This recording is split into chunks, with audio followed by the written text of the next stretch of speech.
Good morning. Welcome to Board of Supervisors regular meeting for April 12, 2016. We have a closed session this morning. Started at 8:30. We aren't there yet, but we're going to go right now. So we're going to be adjourned until after the closed session. Huh? Any public comments on the closed session? Can you move the closed session to the end of the meeting so we all here can... Our regular meeting starts at 9 o'clock. Okay? Thank you.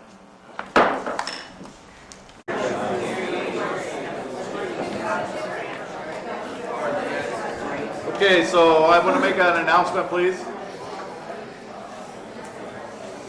So when we have a big crowd like this, we always have a hard time hearing. Sound bounces around, that sort of thing. We've provided a TV monitor. Cliff, hold that closer to you. They can't hear you. So what you're hearing out there is a good example.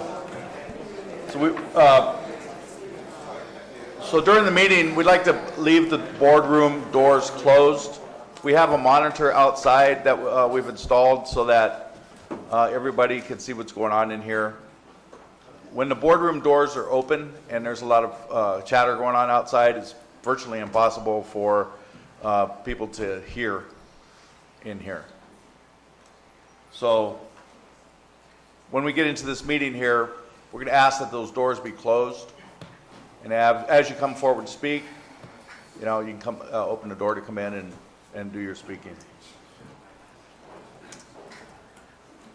So at this time, I'd like to everybody to stand for the Pledge of Allegiance, if you're able.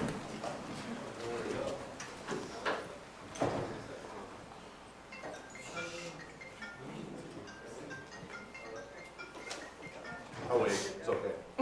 Sorry.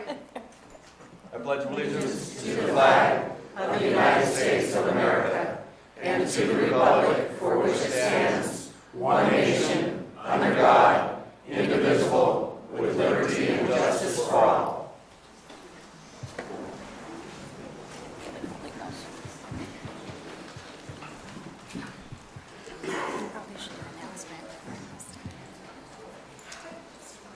So we met this morning on a closed session item. Pursuant to Government Code Section 54957.6, personnel matter, conference with Judy Hawkins, our Deputy County Administrative Officer, Human Resources and Risk Management, Sheriff's Management Units, Negotiations, Human Resources Director, and there was no action taken.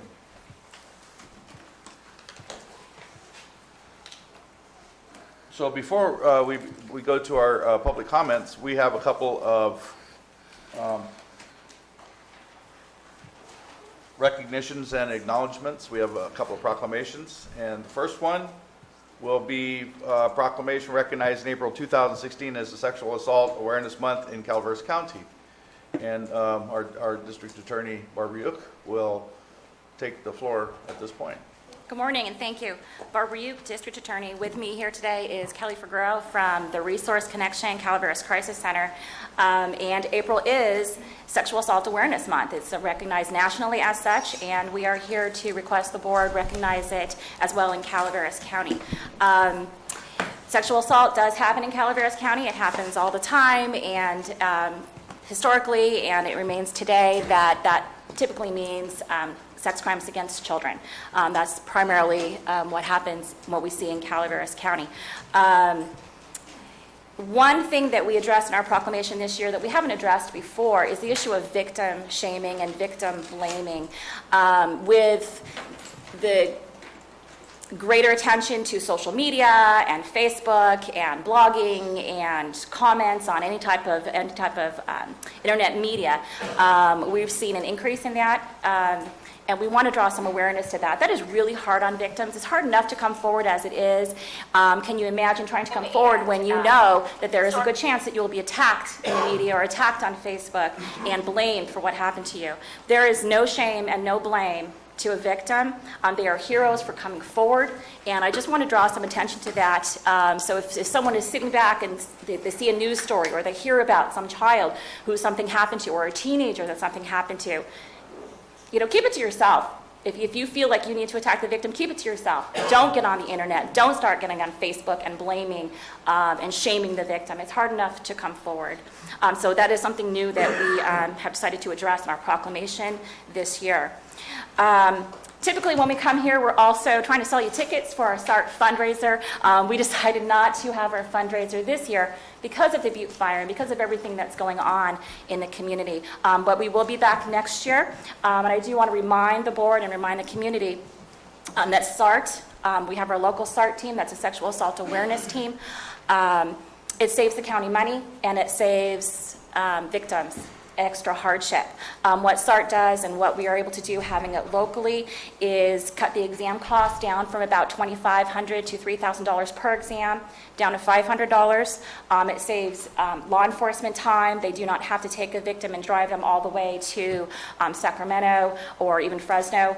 We are able to do the exams here through a partnership with Dignity Health Mark Twain Medical Center. They give us a room that is only for sexual assault cases.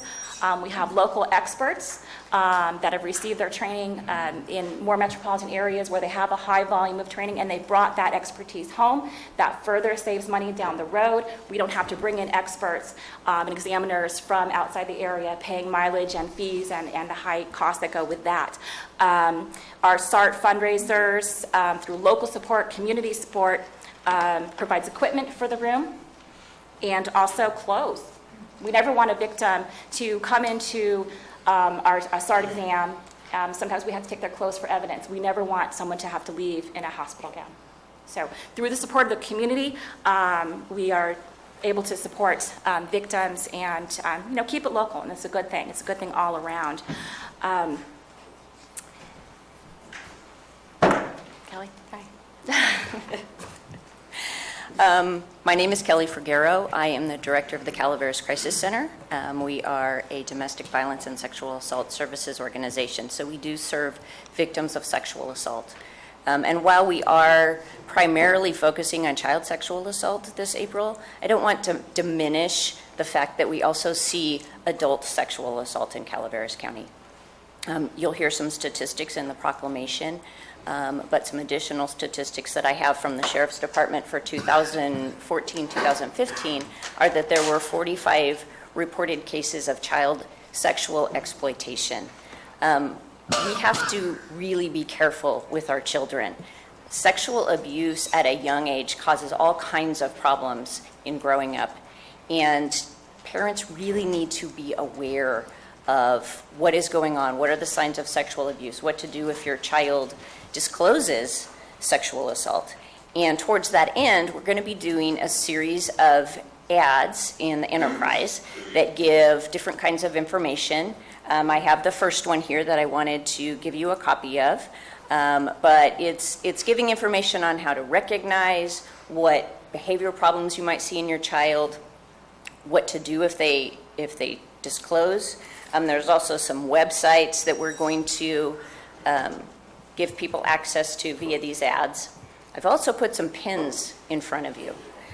So these pins are representative of Sexual Assault Awareness Month. You notice that you have more than one. So what I would really like to do is for you to wear one and give the other 4 away. Because the biggest barrier for sexual assault survivors is the fact that nobody wants to talk about it. Nobody wants to talk about child sexual assault. Nobody wants to talk about adult sexual assault. And that leads right into that media shaming that Barbara was talking about. It's taboo, but it happens. And until we are okay with talking about it, until we teach our children that it's okay to talk about what happens to them, it's okay to talk about their bodies, that this is not okay, that it is their right to say no, it's gonna keep happening. And unfortunately, this has been going on for, hundreds of years, and it's always been taboo to talk about it. So that's the first thing that we have to do as a community, is make it okay to talk about it. I'm going to bring these up and hand them out.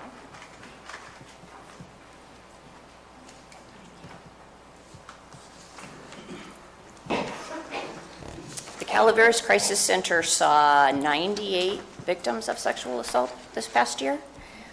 25 of them were children. And I can tell you that national statistics say that 60% of sexual assaults are never reported. So if we saw 98 in Calaveras County, and these are all residents of Calaveras County, just imagine what the real numbers look like. Thank you for allowing us every year to come up and talk about this and make the community more aware.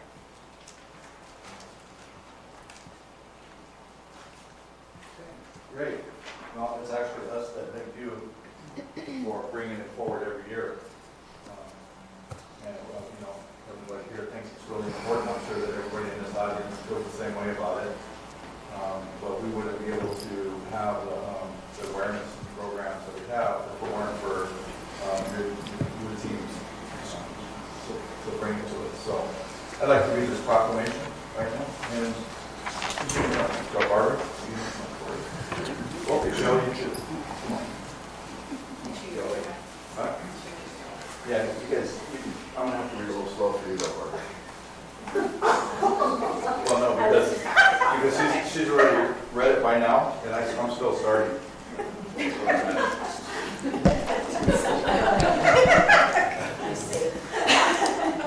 Politician, right? So, this is a proclamation recognizing April 2016 as Sexual Assault Awareness Month in Calaveras County. And we do this every year. And we think it's important. We need to get the word out. Education is key, and communication.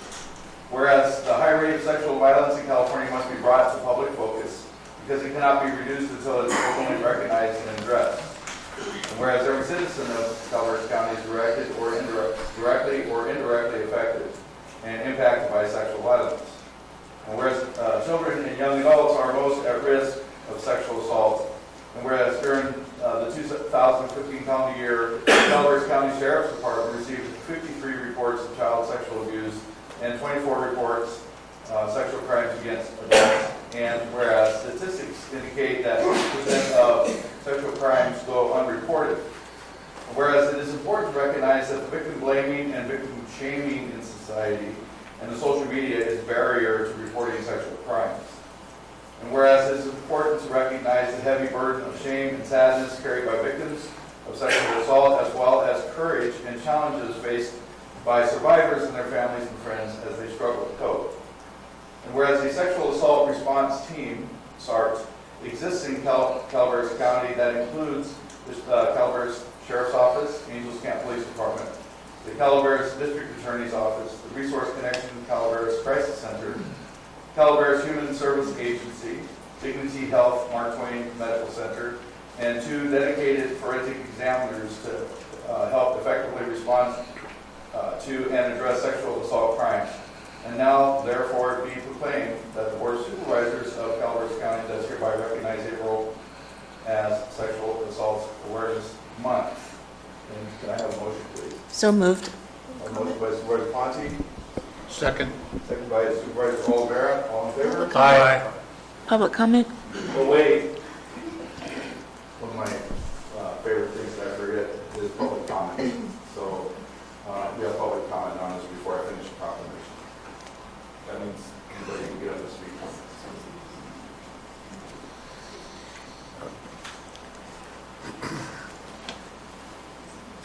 Marty Crane.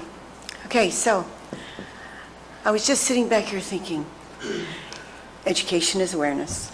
Okay, I don't know how to say this. I wasn't going to speak. But I listen to this every year, and then I think, I was just adding it up, and it's been 48 frickin' years since this happened to me.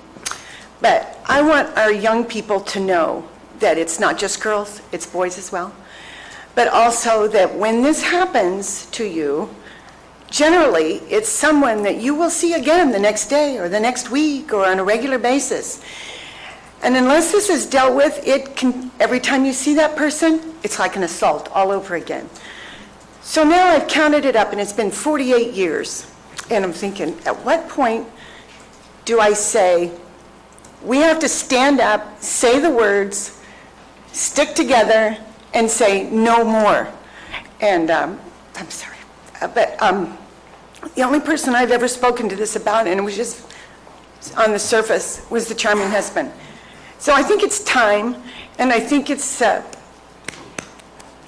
we've heard a couple of other really powerful stories over the years in here, but I'm done.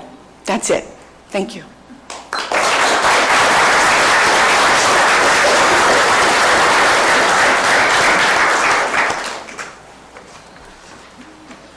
Good morning.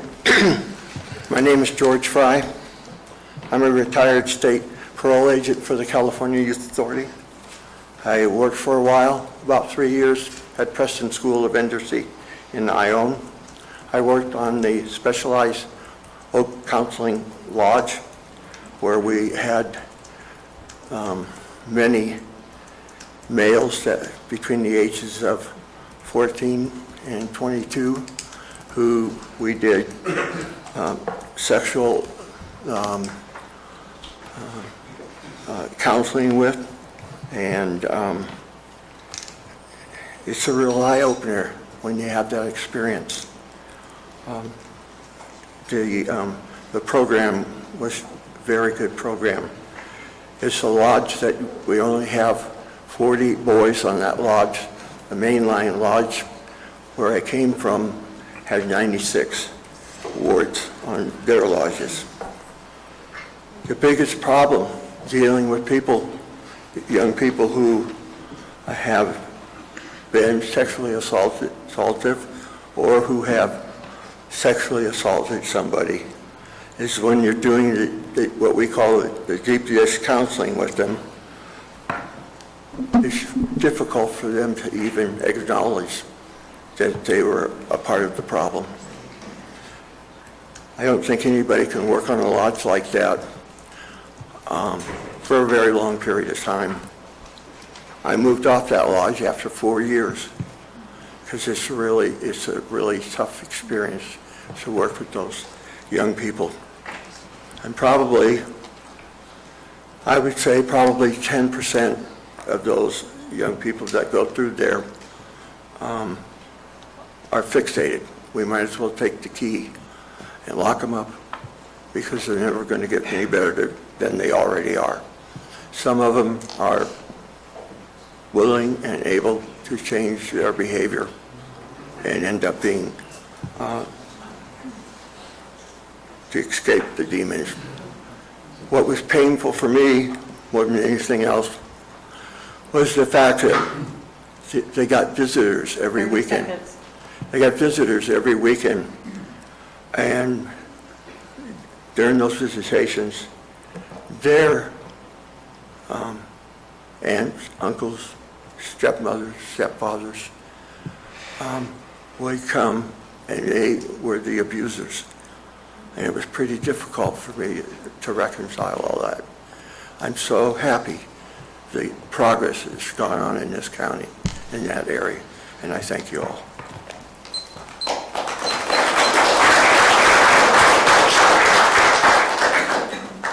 Okay, any other public comments? Okay, seeing none, be it further proclaimed, the Board of Supervisors encourages all citizens to honor important work done by the Calaveras Sexual Assault Team, SART, on behalf of the sexual assault victims in Calaveras County. So this is passed and adopted by the Board of Supervisors of Calaveras County, State of California, this 12th day of April 2016.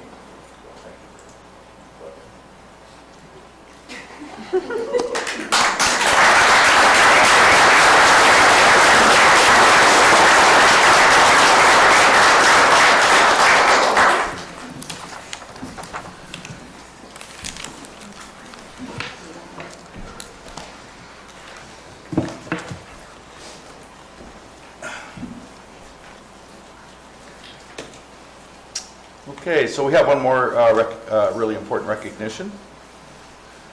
It's a proclamation recognizing Jeannie Hayward's service to Calaveras County. I don't know if you all know this, but Jeannie worked over the food bank and Resource Connections, and she is is picking up her career and moving to another state. So we'd like to recognize her for the good work that she's done here and all of the wonderful things that she's done for our county and the people of our county. So.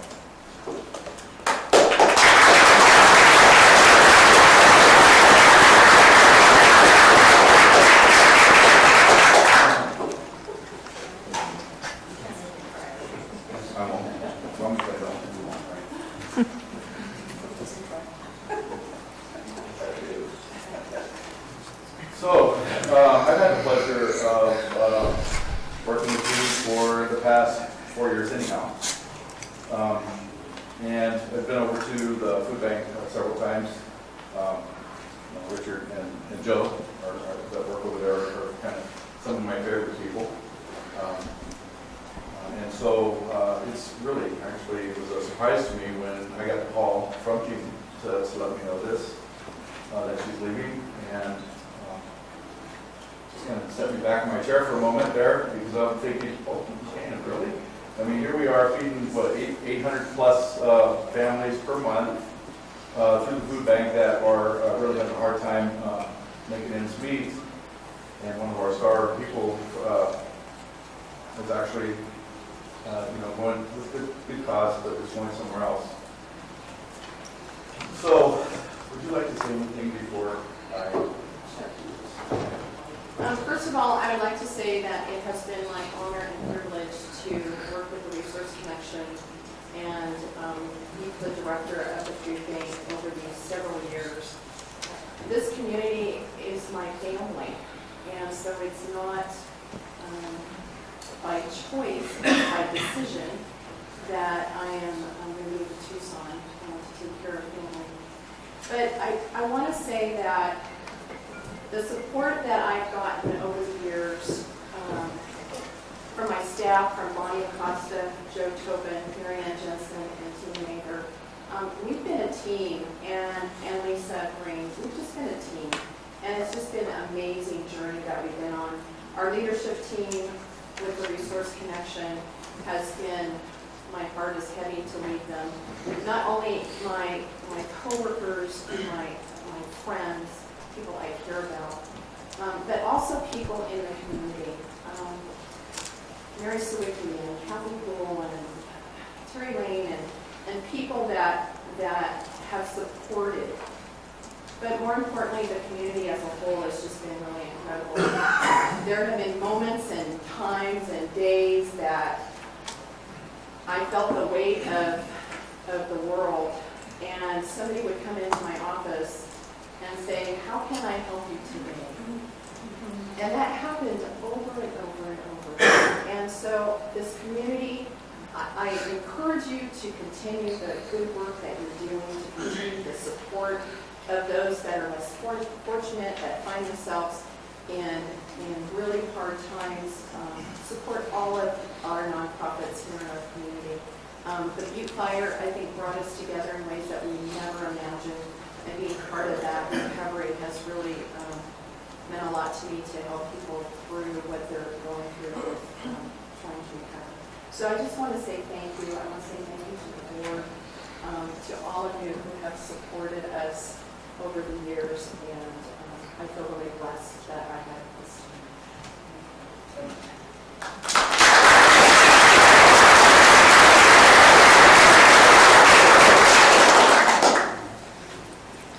And before I read this, I'd like to make one more comment. I don't know if many people know this, but a lot of times Jeannie receives folks that come and work and volunteer, and basically she becomes a mentor for a lot of them. And so, and I've seen successes there. A friend of mine who is grew up with my kids is one of them, and is now doing a very good job and a very important part of that group. And so,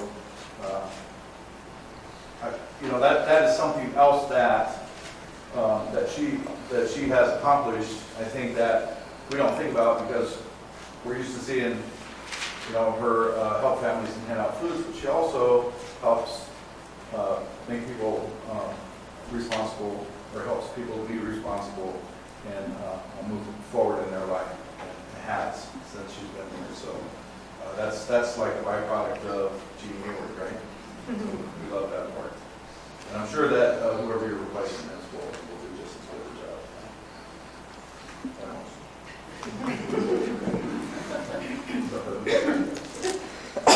This proclamation recognizes Jeannie Hayward's service to Calaveras County, whereas Jeannie Hayward has worked as the Director of Resource Connection for 7 years and has implemented numerous programs that have greatly benefited the county and its residents.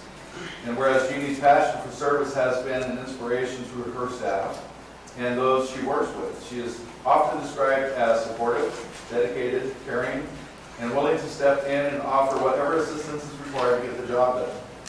And whereas Jeannie's leadership has allowed Resource Connection Food Bank to become a beacon of hope and help in Calaveras County, feeding hundreds of individuals and families each month.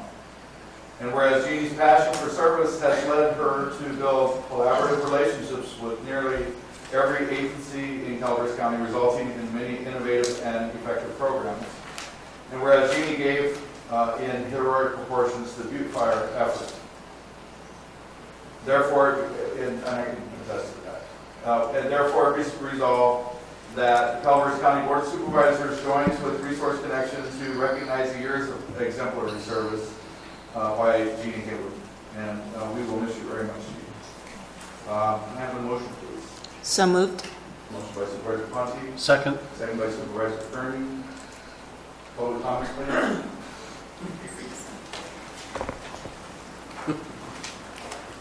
Shocking them.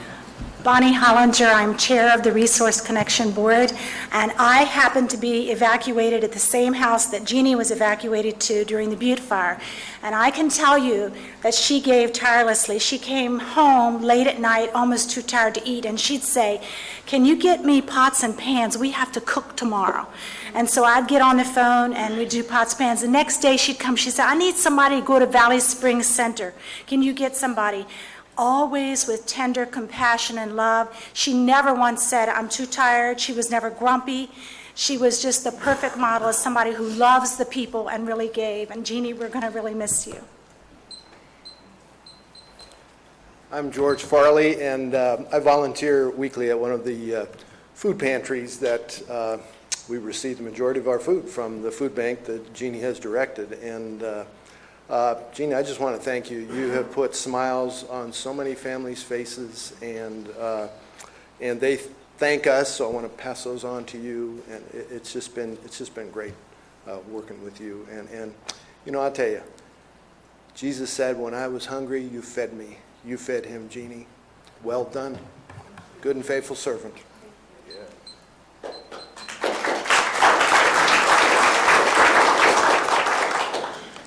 Hello, Terry Lane from First Five Calaveras. Thank you, Jeannie. First Five has partnered with the Food Bank to present the Kids Farmers Market to preschoolers in the community.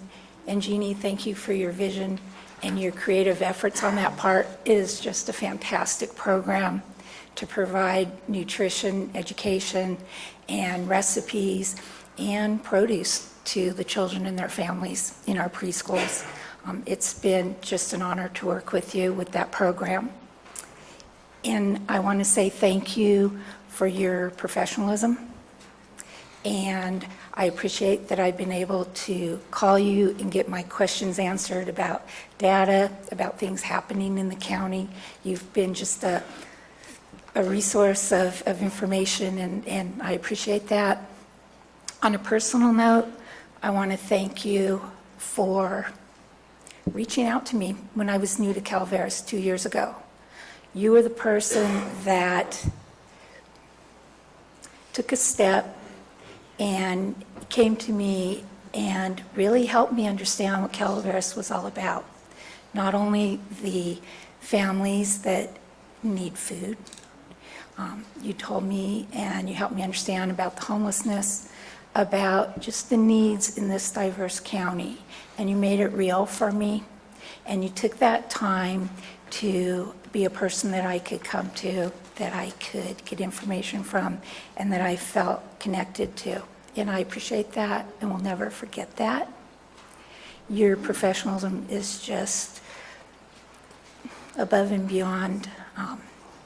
It shows through the kindness in your heart and your generosity, and I know that that is authentic and real, and I thank you. I thank you for everything you've done for this county, Jeannie. You'll be missed.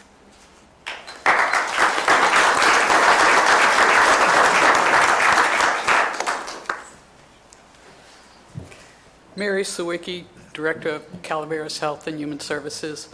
This is really hard for me because there hasn't been anything that we've done in all the time that you've been here that you haven't been a partner, but not even a partner. As I told you many times, I feel like we're all in one agency. We just let other people pay us from different bank accounts because that's how it's been. No matter what I do, you were there doing the, all of the grants, trying to get different services, and just like being there right up to your very nth on trying to get a shelter for our community. I don't know how to thank you. The only thing, and it's going to be a sad, good thing. I'm not sure about the good part, but not seeing you and Kathy Houle coming down the hall to always try and do me out of some money, I will very much appreciate that. Might save my budget this year. You never know. But there isn't any person in Health and Human Services who doesn't want to thank you for everything that you've done, especially me. You take care.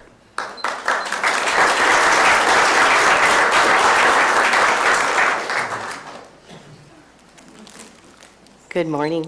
My name is Denise Cloward, and I work for the Amador-Tuolumne Community Action Agency in the Housing Division.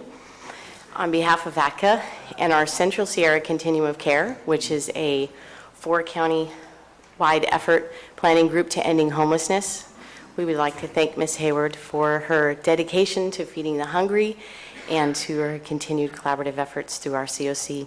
Thank you. These are for you, Maria.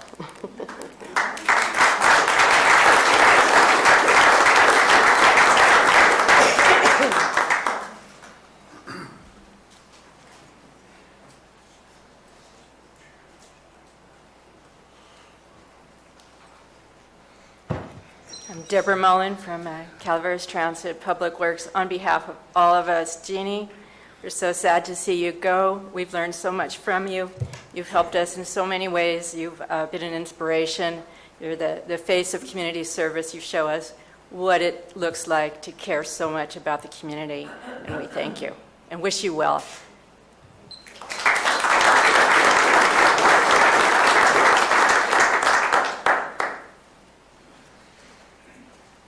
Good morning, Jeannie Boyce.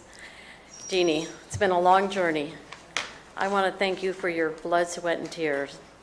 Many of you may not know, but when Jeannie was hired by the Resource Connection Board, she was assisting and helping us raise funds to build a new food bank. And at that time, the food bank was one tough shed behind a building, and I think we expanded it to 2 tough sheds. And it was a long journey to raise enough money with the help of so many people in our community. And there were a lot of things that the board envisioned to help our families in need, where we were wondering, how are we going to get the money? How are we going to build this building? But we all worked together, and the building was built. And at that time, there was no vision that you would be the director for so many years. But you stepped up. You made a difference. And so many of the visions that the community had for the food bank, I've seen and witnessed come to fruition. And it's through your hard work, it's through your staff's hard work, and the community's commitment to families. And so I thank you, and I wish you the best of luck in your new endeavors. I know there may be challenges for you ahead, and we're going to miss you.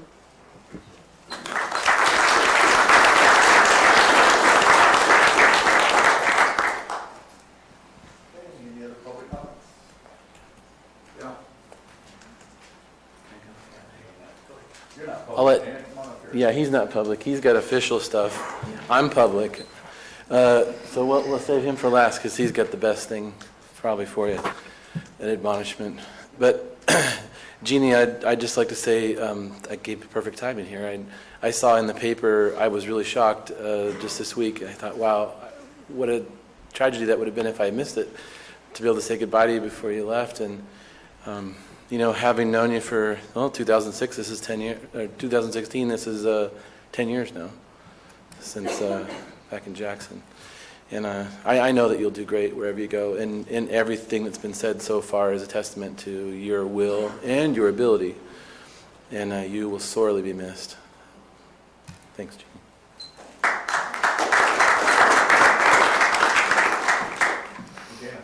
Jeannie. Dana Jorgensen, Senator Berryhill, and Assemblyman Bigelow. I was shocked as well, and I wanted to make sure to present this certificate to you. It's a certificate of recognition presented to Jeannie in honor of your 7 years. 7? 7 long. I know.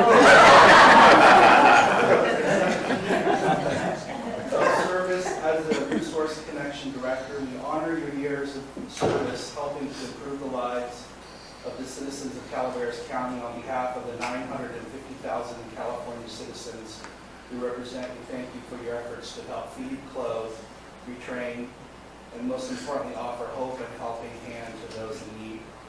Presented today in San Andreas by Senator Berryhill and Assemblyman Bigelow.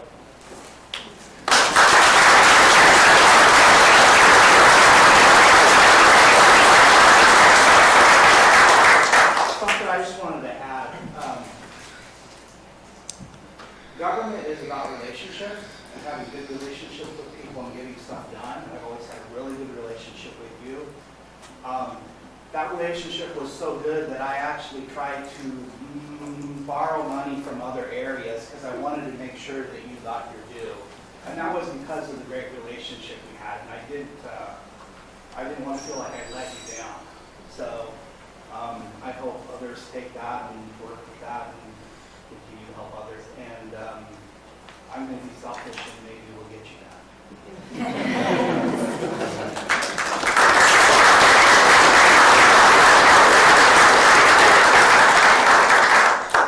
Okay, so we'll finish our proclamation. Now, did we already go through? So therefore resolve that Calaveras County Board of Supervisors joins with the Resource Connection to recognize the years of exemplary service by Jeannie Hayward, and we will miss you very much. Passed and adopted by the Board of Supervisors of the County of Calaveras, State of California, this 12th day of April 2016. We did the first and the second. Okay. All in favor? Aye. Opposed? Thank you. Thank you.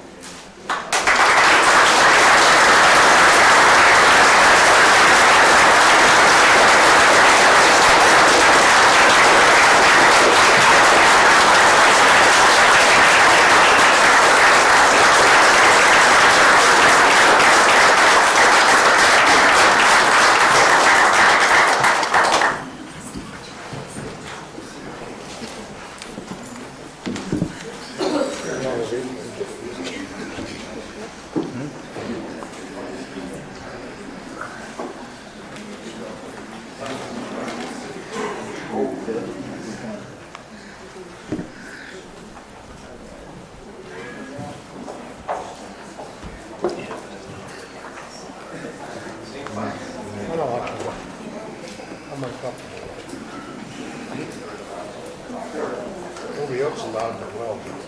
What? I want to keep everybody out of the well.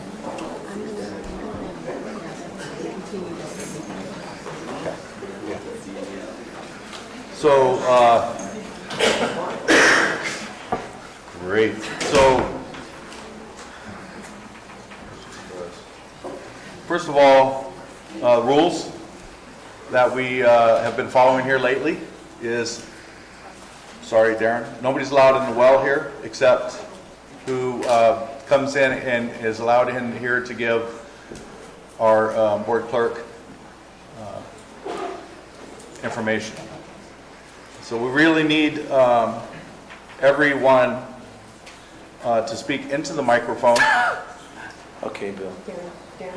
That's okay, there's too many people out there. Including our board members?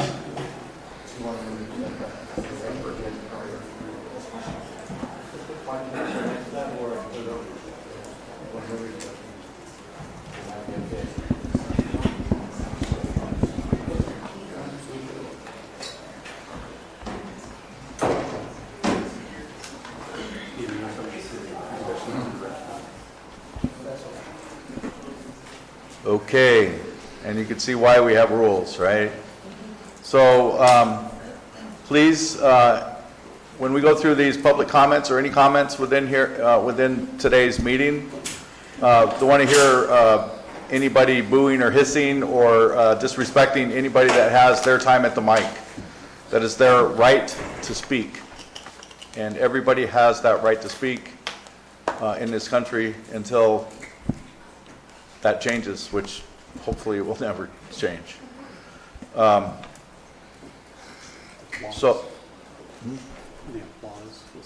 then also, if we have applauses in between speakers, we will be here until midnight or after that. So keep the applauses down to 0 if possible, and let's have be respectful to each other through this whole meeting, and we should have a pretty good meeting.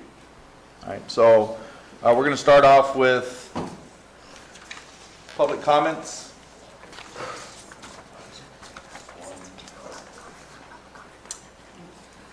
So, all right. So public comment is any item of interest to the public that is within the subject matter jurisdiction of the board and is not posted on the consent agenda or regular agendas. That means anything that's on this agenda right now is not for this public comment, okay? We will have public comment for each of these agenda items.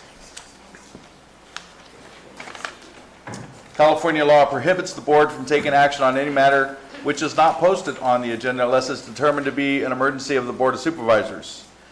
If public comment is completed within a 30-minute allotted time period, then the board may immediately move to the regular agenda. So we're going to have 30 minutes of public comment right now, 3 minutes apiece. If we don't finish, if there's still more public comments, people still want to speak, after the meeting, we will continue public comments. This is any comment that's not on our agenda, okay? So we can begin public comments now. We have 3 minutes per person. Hi, my name's Nancy Furtado. I'd like to speak on economic growth and quality of life. This was my testimony on 2/9/16, and I'd just like to go through that again. I live at 3565 Silver Rapids Road, Valley Springs, California. My family has lived there for 16 years. As I stated, my home is on Silver Rapids Road. It is the second closest house to the rock quarry. My front porch is 75 feet from the street. We spend a great deal of time outdoors during the nicer weather. My dog is outdoors morning to night during that time. We have issues of respiratory problems in our household, so we desperately enjoy the fresh air here. At the asphalt plant, proposed asphalt plant, they will be using hazardous materials and other toxins in its daily business activities. I will not go into detail about the proven risks to health and human beings and wildlife. Those have been stated by Dr. Estoesta, Dr. Dean Collada, Brian Boss, Jason, and numerous others, some expert and some by research and data. Presently, there are a handful of trucks running up and down Silver Rapids Road. Actually, there were 9 truck trips on 2/8/2016 due to the Hogan Rock Quarry on a normal day. But if we put in the asphalt plant up and running on a maximum capacity day, there will be an average of 1 truck every 2 minutes because that's 300 truck trips down the road. As reported by Rourke report, there will be less than 3 per hour, less than 20 trucks per day, and 310 days a year. This is incorrect. According to the environmental health officer, 150 trucks will be outbound from the asphalt plant on a maximum capacity day. That is 1 truck every 2 minutes. Again, we do have respiratory issues in our family. Even if we didn't, we will be exposed constantly to noxious and toxic odors all day long, 5 days a week.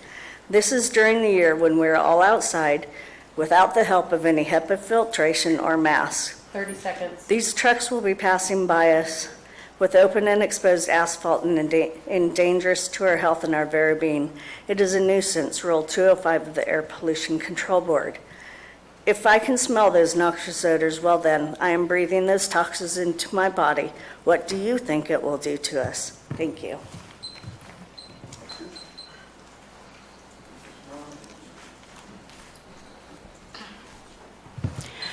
My name's Monty Newman. I'm from Double Springs, and today my topic is squandered opportunities.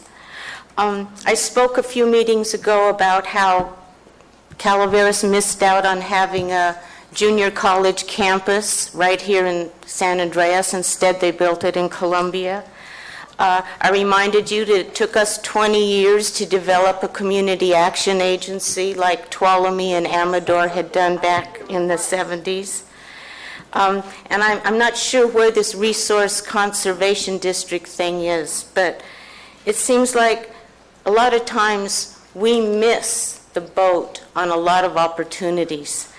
And you know that I'm on the IHSS Advisory Committee, and I've been appointed to be a treasurer. So I'm looking over all the financial records for the past 15 years, and I'm dealing with squandered opportunities.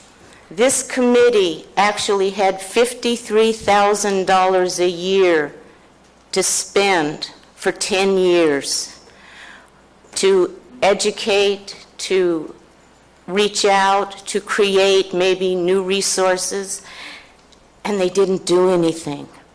Most of the money was returned to the state because the committee just languished, didn't produce. What was kept sometimes was used by the public authority for certain things, which is illegal, by the way. It's a misappropriation of funds. But the bulk of the money that was kept was used to pay the members to attend the meetings. And we couldn't even get a quorum for 10, 15 years. Finally, we're moving ahead. Now we only have $6,000 a year to spend, no longer $53,000. We hope to do something meaningful, something relevant, something lasting, but we need the cooperation of not only you folks in recruiting people to our board, but also the cooperation of the other agencies. 30 seconds. We need the public authorities stepping up and assisting us when we request help. We need information from the social services, which is usually forthcoming.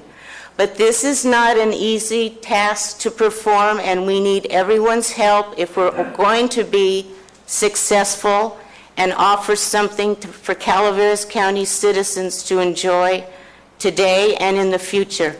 Thank you. Thank you, Bonnie. Hello again.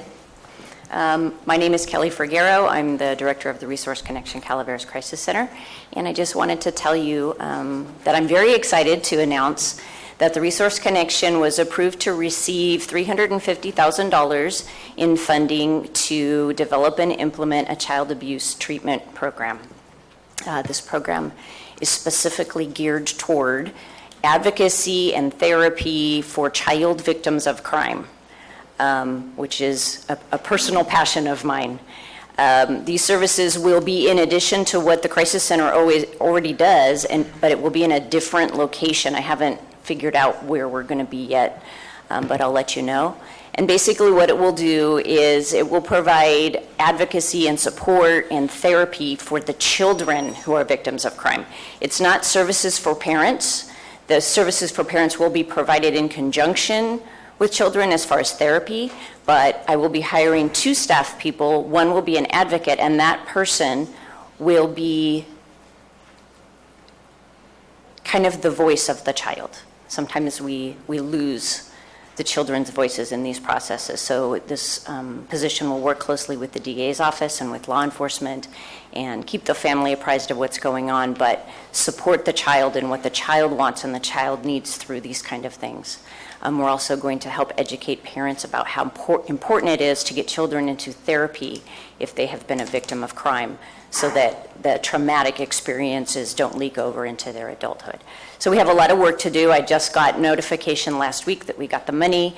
It's initially a 2-year grant. I'm thinking that there will be not necessarily increased.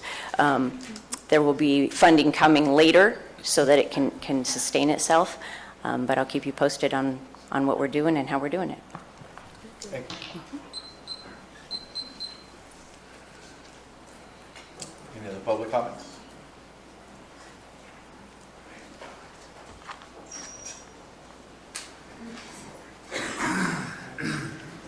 Any other public comments? Okay. Seeing none, we'll move on to our regular agenda.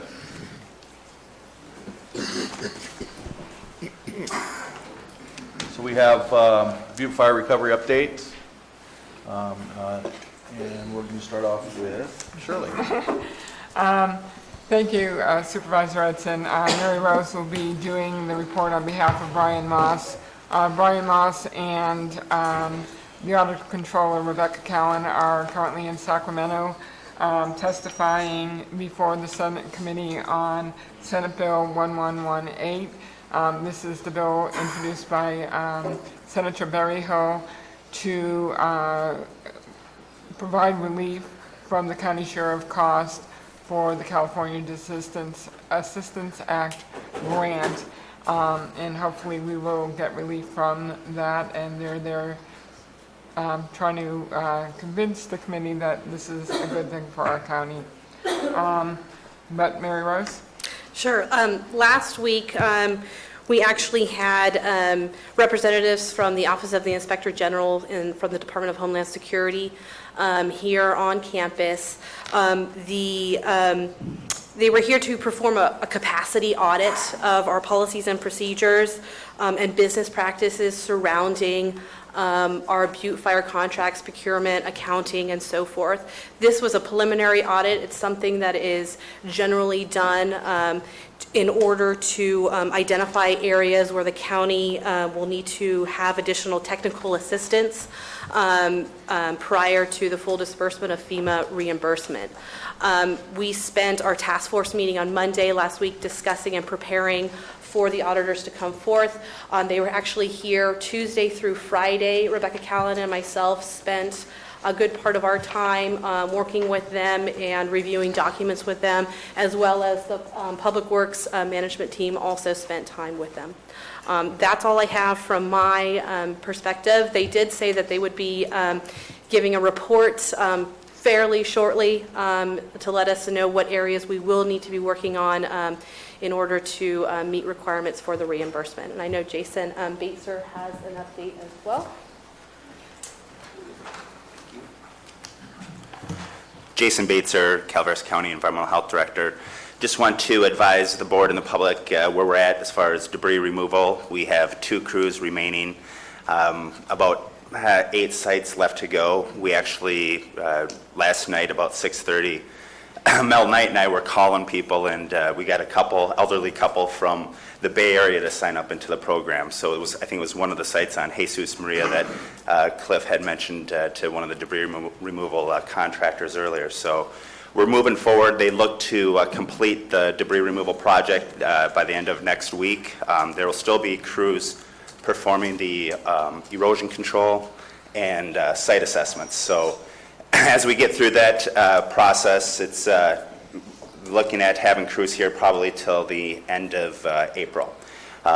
Last day to sign up in the program, it seems like this day has been punted a million times, was last Friday, but if there's anybody here that knows of anybody who still has structure debris on their property, please follow me back to my office after, right now, we can get you signed up until tomorrow. So we really have, we're down to about 4 high priority sites, and when I say high priority sites, it's sites with still structure debris. And we're doing everything that we can to reach out to these people, certified mail, calling.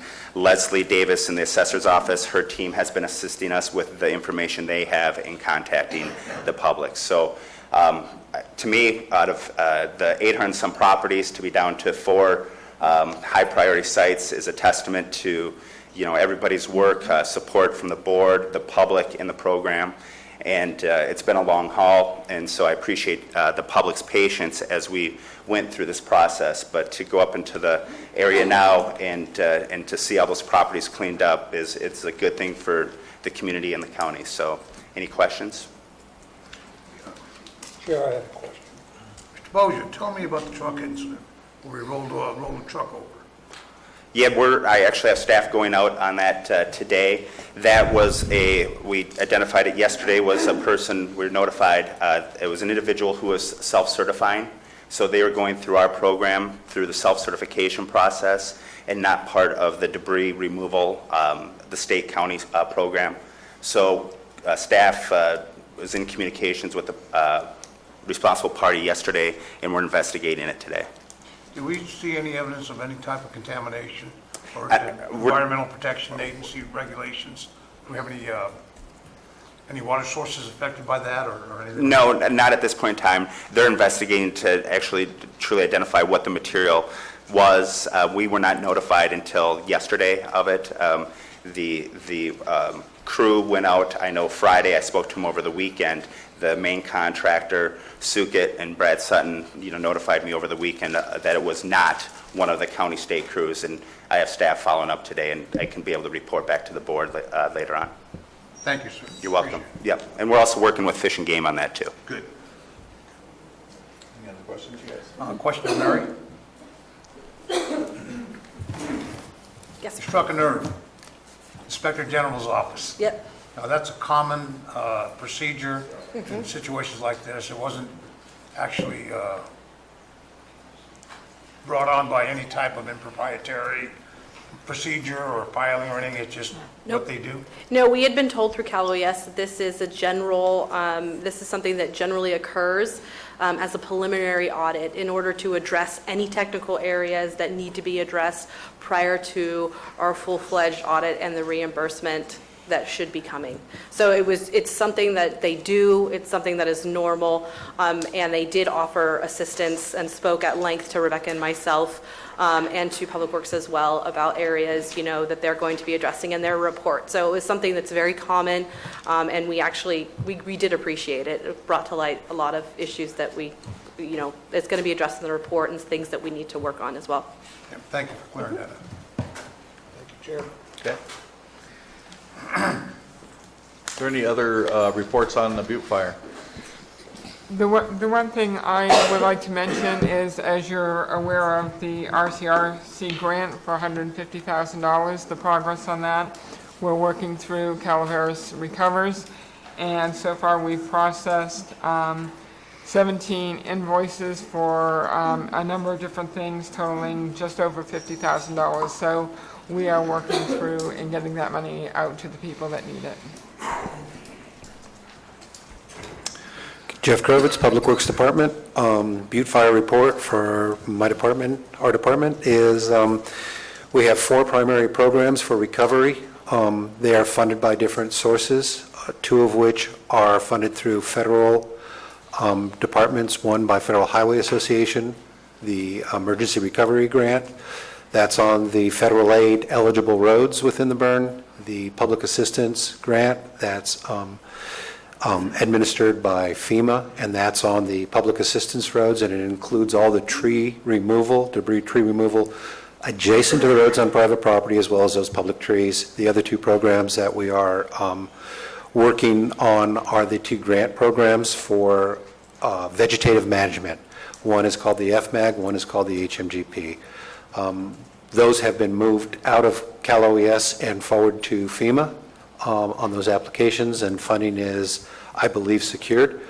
So we are moving ahead. We had our meeting with the OIG, as Mary Rose indicated. We actually had two. We got called back a second time, and that was primarily to identify our procedures that we use for our advertising, our bidding, and our award of both service contracts as well as construction contracts, to make sure that our reimbursements will be in line with the requirements of these two programs. Now, the interesting thing is that between the two programs for recovery on the public roads, they cover different things. So I want to make sure that the board and the public have no unrealistic expectations that we may very well see.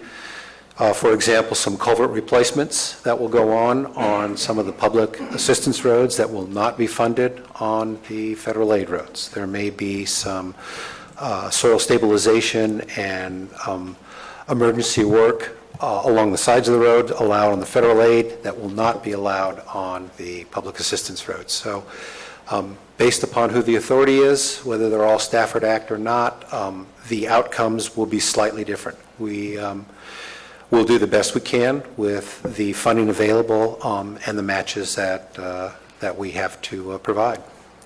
Questions in general or questions specifically?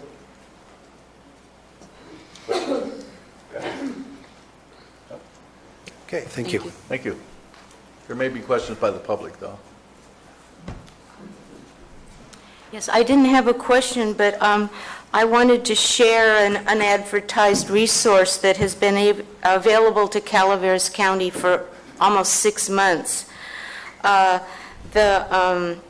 California legal, what are they called? Wait a minute, I got them down here. The California Labor Council, which is I guess people from all the unions have put together a pot of money that amounts to $50,000 to $60,000 that is available for IHSS, home care workers in Calaveras, Amador, and Lake Fire, who are members in good standing, which means they're up to date in their dues, who've been displaced or impacted by the Butte Fire in any way.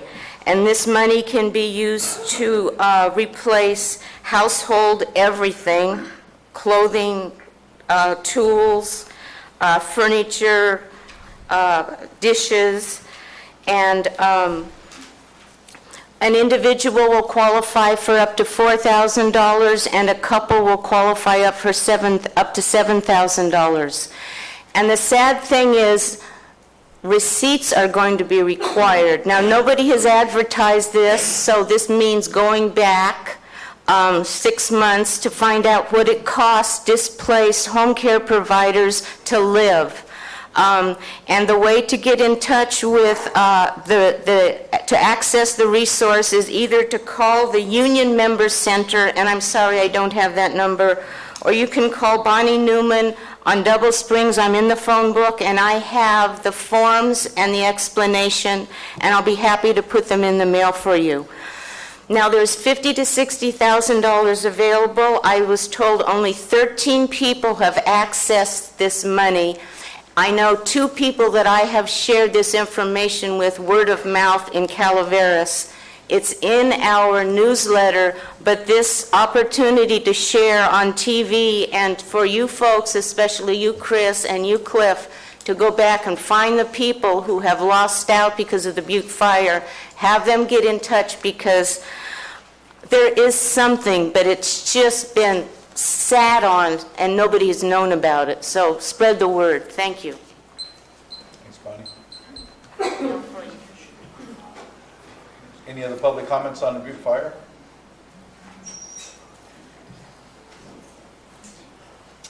Okay.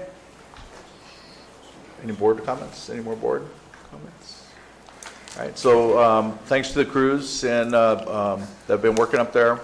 I know Jason has been, or all of them actually, all the department heads have been working tirelessly on this Butte Fire, as many of our community members.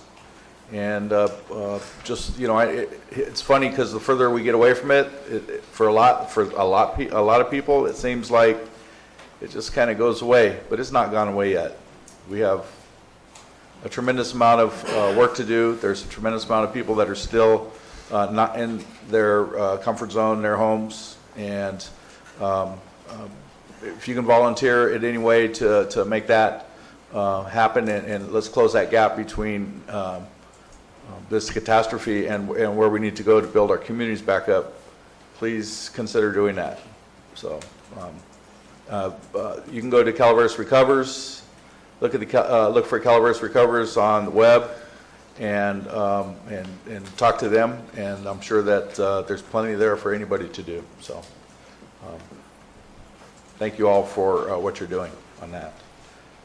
Okay, so we'll move on to our next agenda item. And Shirley. Thank you, Supervisor Edson. The next item is seeking direction on a plan for a proposed Calaveras County Tree Mortality Task Force, and to direct staff to bring forward a formal structure for that task force. As you know, in January of 2014, the governor of the state of California proclaimed a drought of state emergency. And then in October of 2015, a state of emergency was proclaimed by the governor due to the vast tree mortality within a number of regions throughout the state of California. On November 17th of 2015, the board declared a state of emergency here in Calaveras County because of the tree mortality issue in the bark beetle. And on March 8th in 2015, the board adopted a resolution asking that Calaveras County be included in the high-risk counties list due to bark beetle infestation. And it's been recommended that we begin to form a task force even before being put on that high-risk list, and we hope we will be. Brian Moss and Mike Miller have done a lot of the initial work, have attended meetings over in Tuolumne County to see how their task force is put together, because they are one of the 6 counties already on the list. And so Mike Miller's here today, and he's going to speak a little bit more in detail on the proposed plan of putting a task force together and what it looks like. My understanding, and I've been discussing this with Brian a lot, is there's 3 groups. The planning group that is made up mainly of staff that will, such as administration, the auditor controller, public works, planning, building, information technology, as well as 1 or 2 assigned Board of Supervisors members. And they're the core group that will look at what the task force needs to do and move forward. And then other entities will be brought into it. Mike, do you want to explain a little bit more, please? Thank you very much, CEO Ryan. I was referring to Mike Miller. I'm sorry, Supervisor. More than one mic in the room here. Okay, go ahead, Mike. Good morning, Mike Miller. As the CEO said, I'm here on Brian's behalf today because he's in Sacramento. And when I was here working on the Butte fire recovery, I had the opportunity to participate in a task force meeting in Tuolumne County, as well as doing pretty significant research work for the CAO's office. And I also spent a half a day in Tuolumne County with Mike Albrecht, who is a Sierra resource management firm, and he's the on-the-ground coordinator of most of the activities. And then I spent 2 days driving around the mountains on my own time. But the reason I'm here today is the staff is requesting the board give us direction to create this task force. And what I found in my visit in Tuolumne County is there's about 4 levels of groups of people. You have a core group of people, which is a task force of decision makers, the people that will actually be assigning work or receiving work or putting in for work and resources. And then you have a larger task force as representatives of your communities. Primarily in this case, it'd be on the Highway 4 corridor, Mountain Ranch area, and portions of Angels Camp even have some You're beetle. at 26, Highway 26. Sorry, Highway 26. I'd like to give you a little bit of background, and I'd also like to note that Captain Morans from CAL FIRE is here today, and Adam Fries, who is the unit forester for CAL FIRE, and they're a critical member of the task force. They're a critical member in Tuolumne County. They've been working over there. They're working throughout the state with the other 6 counties. And as CAO said, it's almost imminent that we'll probably be named next to be added to the list. That's why you continue to renew your disaster declaration. Some of the criteria under development for us to go onto that list includes the level of mortality, the establishment of a local task force, demonstration of a cooperative effort of our local resources, that's public and private, and have an operations or removal plan in place. So that's the thing that we need to start next. We need to move quickly. And if you think that this is a temporary thing, this could go on in this county for 13 or more years. Gray Davis signed the first disaster declaration for bark beetle in 2003 in Southern California, and it's progressed northward each year. Right now, I'm personally affected. I live in Arnold, and I look every day at a group of trees that a year ago, there were 3 trees that were dead, and there are at least 100 or more. The last time I walked through, I counted 70 in one area off of Highway 4. We're hearing that you can almost project up to 50% mortality rates on pine trees and other nearby trees.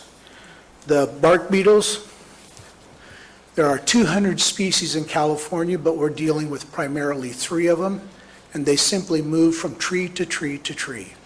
And that's why you see the damage spreading out either linearly or vertically. What kind of trees? Pines primarily. Southern California, it started in the Jeffrey pines, but we're also seeing some of the fir trees now that are starting to go. So it just depends on the type of trees that are in your subdivisions or along your highways or in recreational areas. But mostly conifer, right? Mostly conifer. And it's typically from 2,000, 2,500 up to 6,000 or 7,000 feet. Cedars and oaks are generally immune? They are for right now, but there is such a thing as a bark beetle for oak also. So when I say there's 200 species of bark beetle in California, if you look nationally and you go on a web page search, you'll find that in the northern forests all the way up to British Columbia, we have bark beetles across the western and northern and central United States into Montana. Colorado's been dealing with bark beetles for almost 14 years. It's all over the country. On the East Coast, it's the gypsy moth is devastating the forest. This is a change of climate issue. It's a lack of water here. And the temperature in the wintertime is what usually keeps these bark beetles in control.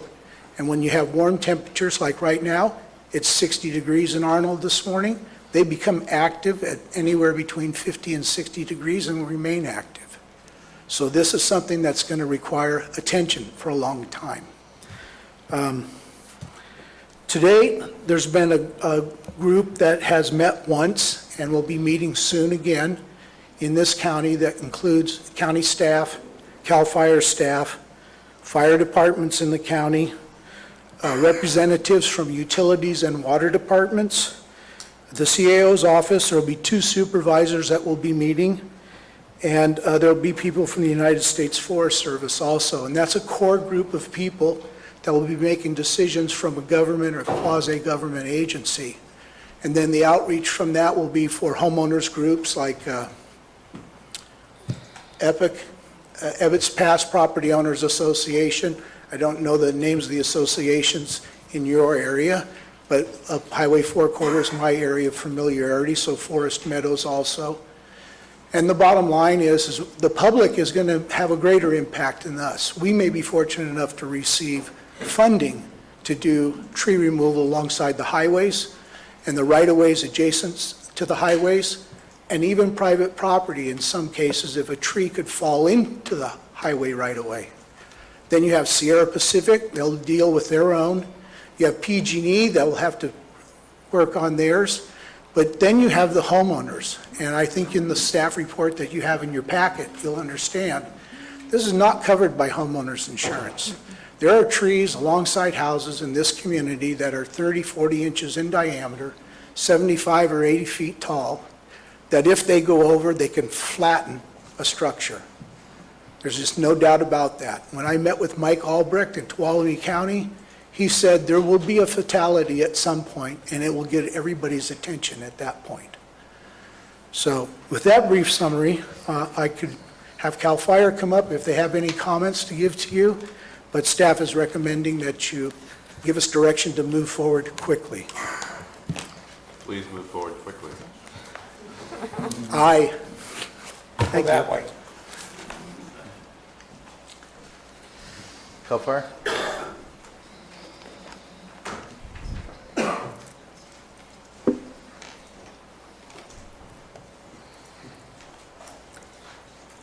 Good morning. Sherry Moran's Deputy Chief, CAL FIRE in the Tuolumne Calaveras Unit, and this is Adam Fries, he's our unit forester. He's our resident expert with the tree mortality and the actual work that's being done in Tuolumne County on the ground.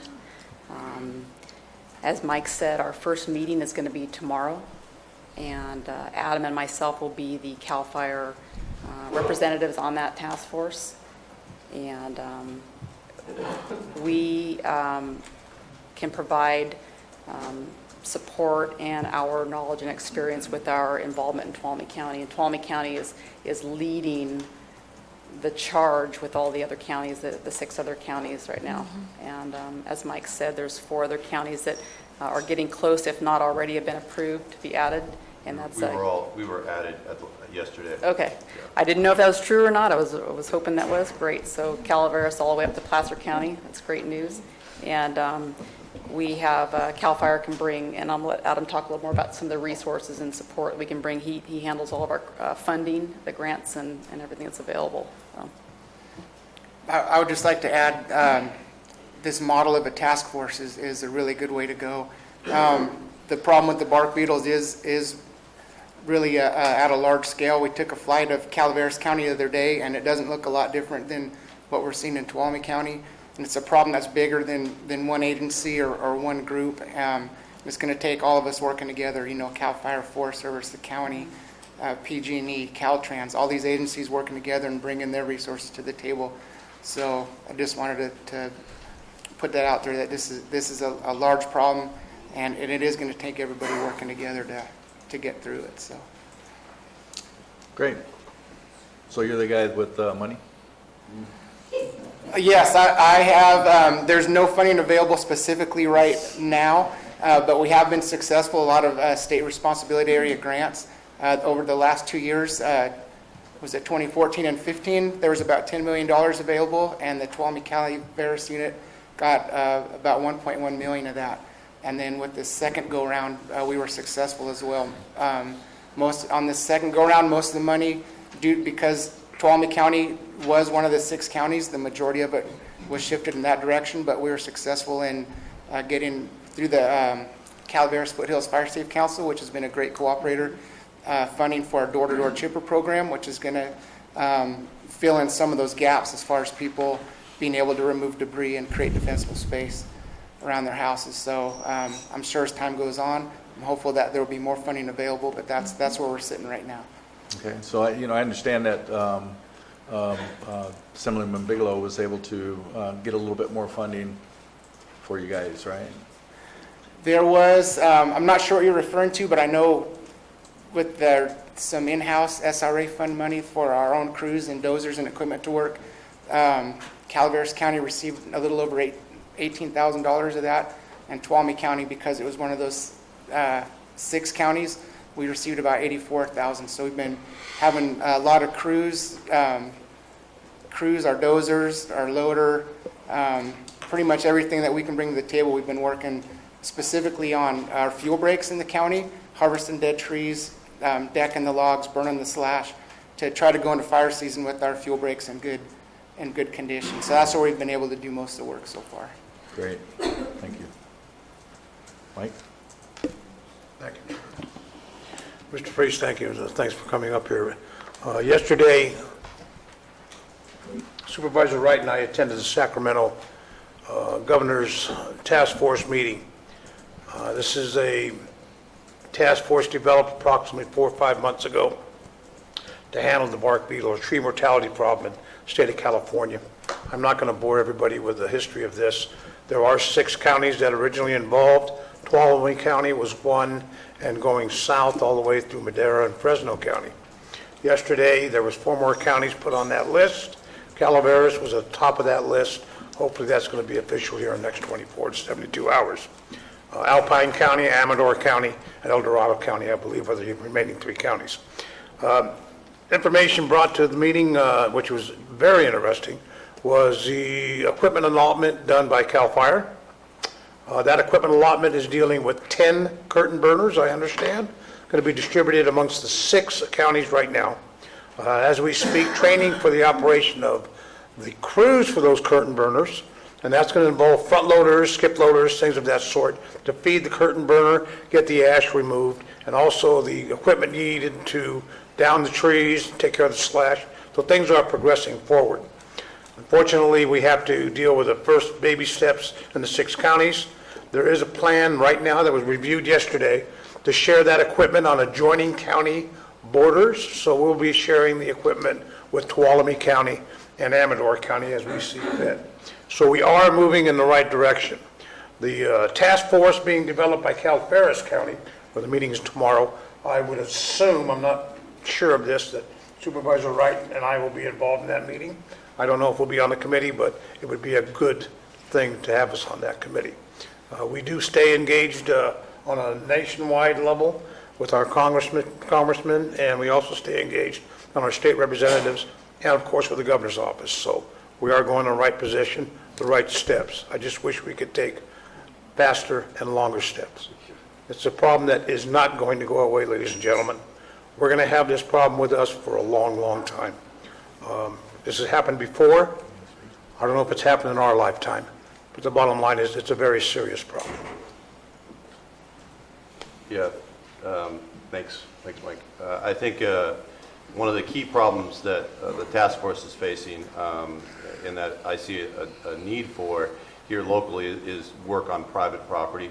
That is the hardest thing to fund on the state level, and the other counties are running into it, and as we will too. So I really want to see that as a focus of how to get the private landowners, especially with the houses and the trees really close to those. I think that should be a key priority for us, and I hope that we can come up with innovative solutions using some of the private sector out there to work with us on this, because it's just such an urgent need that we need to get the trees down around those houses as quickly as possible. And a lot of these folks, they just don't have the funds to take care of them. So I think that's for me, the highest priority is getting funding and getting crews out on the ground on the private parcels, not just the government land.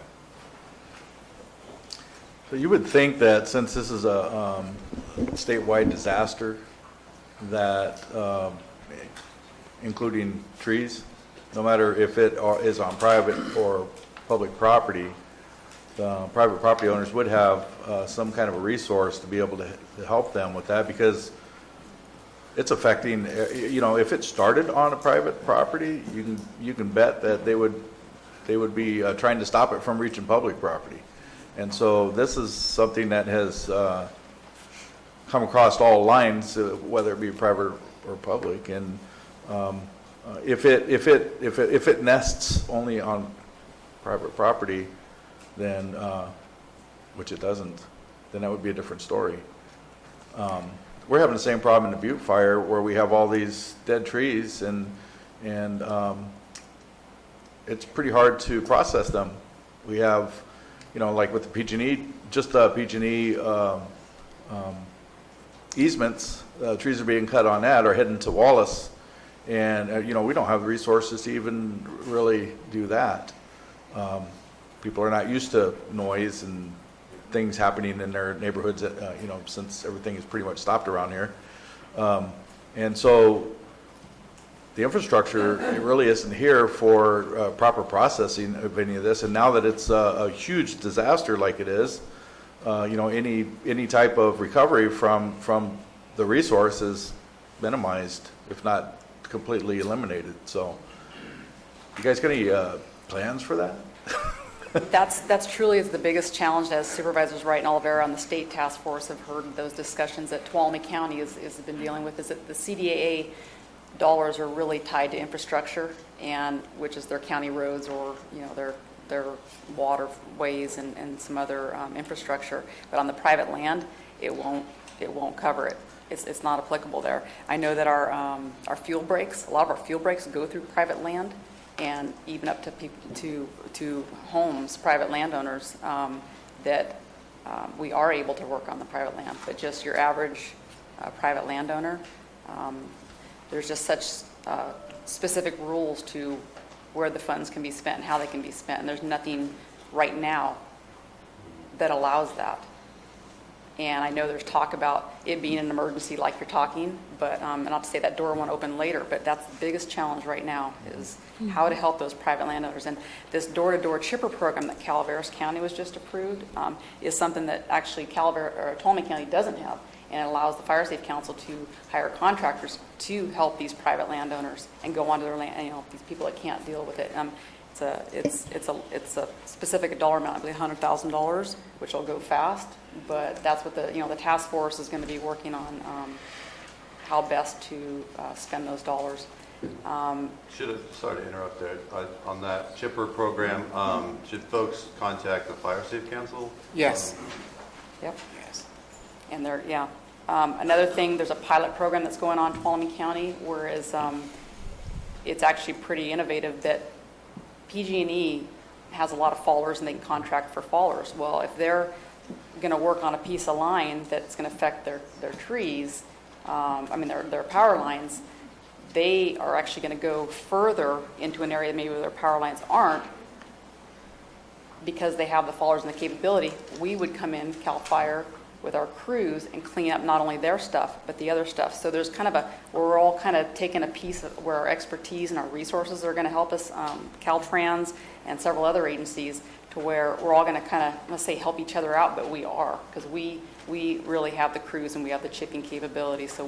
But we don't have CAL FIRE doesn't have, when we have some people that can fall, but not the big stuff, the big trees and the hazard trees. So that's a pilot program, but it is working out really, really well right now.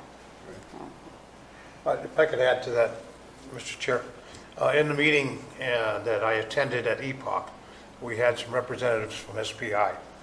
Jim Tate was there as a forester for SPI, very knowledgeable person, especially in dealing with the bark beetle problems, things of that sort. He made mention of a fact, and I haven't been able to confirm this yet, but along the lines of the right-of-ways for Caltrans and for PG&E, they were looking at somewhere about 200 feet off a roadway surface to take care of the slash and take care of the dead tree problems. Well, if you go into a development like Blue Lake Springs, if you have a county road there, and if they go in with a program like that, 200 feet, that's going to take up most of that private property. That's not being proposed or accepted. That's the concept. So there is some hope here. So just keep that in mind, folks. Okay. Thank you. Thank you. Yeah, thanks. So do we need direction on officially appointing our 2 board reps to this committee? Right. What we're looking for direction from the board is to move forward with the task force and to appoint the 2 board members that will serve on the task force. You're not requiring a vote, you're just looking for an opinion poll. Sort of. Yeah, so I suggest we move forward with the task force, and I suggest that we have Supervisor Olivera and Supervisor Wright on that task force. I agree. I would agree. Okay? I would agree. I would just like to also add a little something to this. So I've been boasting about a watershed management program for a couple of years, and which would address this stuff, actually. Also, the RCD that's coming up on the ballot in June is a great vehicle to be able to use to be able to address this stuff, because RCD can, and also go for funding for private property owners as well as state or federal lands as well to help.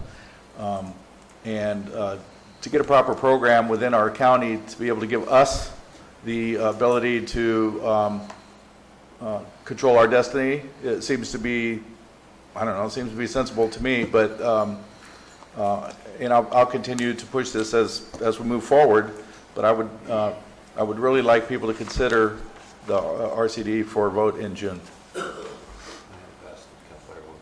Sure, CAL FIRE. What time is that, where and what time is the meeting tomorrow?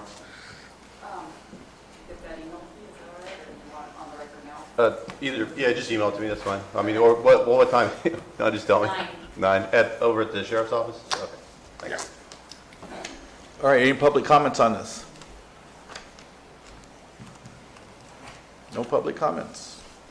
Okay. Thank you very much for coming. Yes, thanks.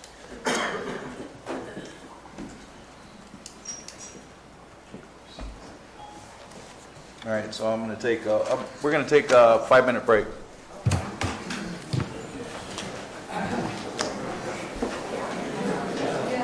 Let's find a seat, please.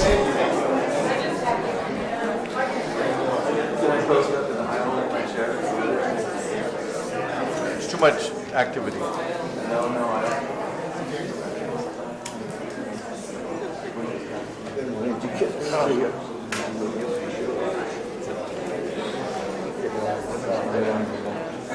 Meeting starting. Oh, thank you, Josh.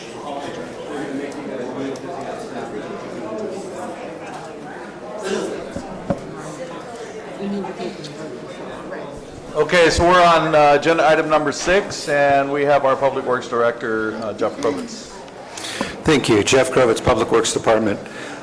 This item is to approve the 4th Amendment to a professional services agreement for the Railroad Flat Bridge. It's actually more than just the Railroad Flat Bridge, but for this item.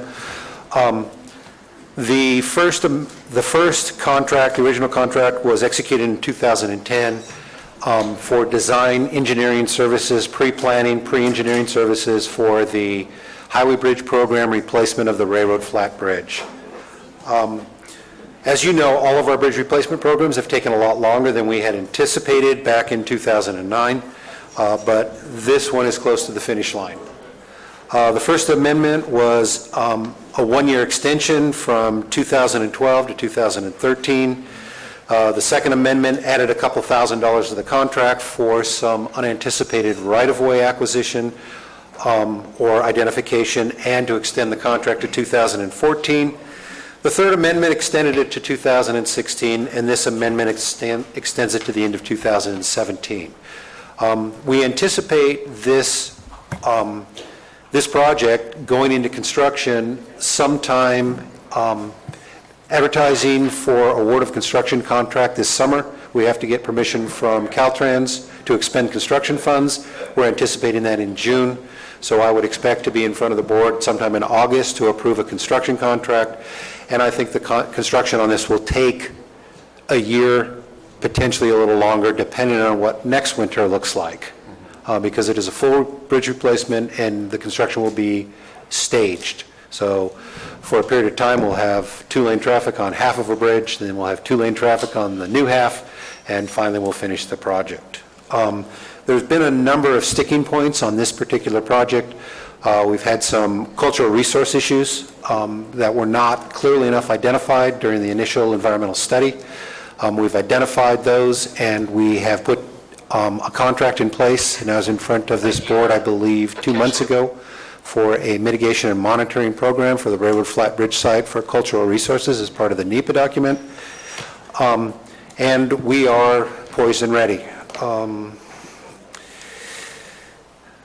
I think that's all I've got, unless you have questions on this particular item or other questions I can answer. Any questions from the board? Any questions from the public? Public comments on this? I'm Peter Reyes from Janelin. It's nice to dig up some dead bodies. This started 2009. And Have you had the money all this time? Is it in the budget? That's one of the things I would like to know. Has that, whatever money you put aside for this project, because it's been approved for a few years, almost 10 years now. Has there been any money put aside? Is it in your present budget? Is Public Works ready to implement this thing? Another thing that I want to save it for later, but I want to mention that I don't know how many of you paged through this particular item. Do you know how much money you wasted for all those empty pages to say this intentionally left empty, folks? Did you ever count? It's 145 pages. Almost half of them is empty. If it's so important that you had to print a blank page, why isn't anything in there? I mean, we're talking about pretty big money, a lot of engineering. If it's been resting for so long, maybe we should consider putting it out to bid again. I mean, this was from Ms. Callaway and Mr. Garcia terms. Been approved every time, extending it. Has the laws been changed any? Has all the laws been updated? Because if the law's been changed, then the contract's not been updated, there's going to be some cost effect on this whole program. Now, if you feel comfortable with it, that's fine. But this whole baby was ramped up 2009. Maybe the board approved it 2010. And every couple of years, increase it a little bit and extend it. So, if you folks have the money, it's good. If it's in the budget, it's great. And I'm sure if you're going to vote on something, don't you think you should know what's behind those empty pages?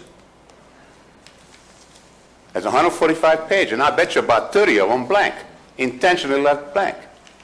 Are they keeping some secrets from you? 30 seconds. Because it definitely looks like they're keeping secrets from the public. Thank you.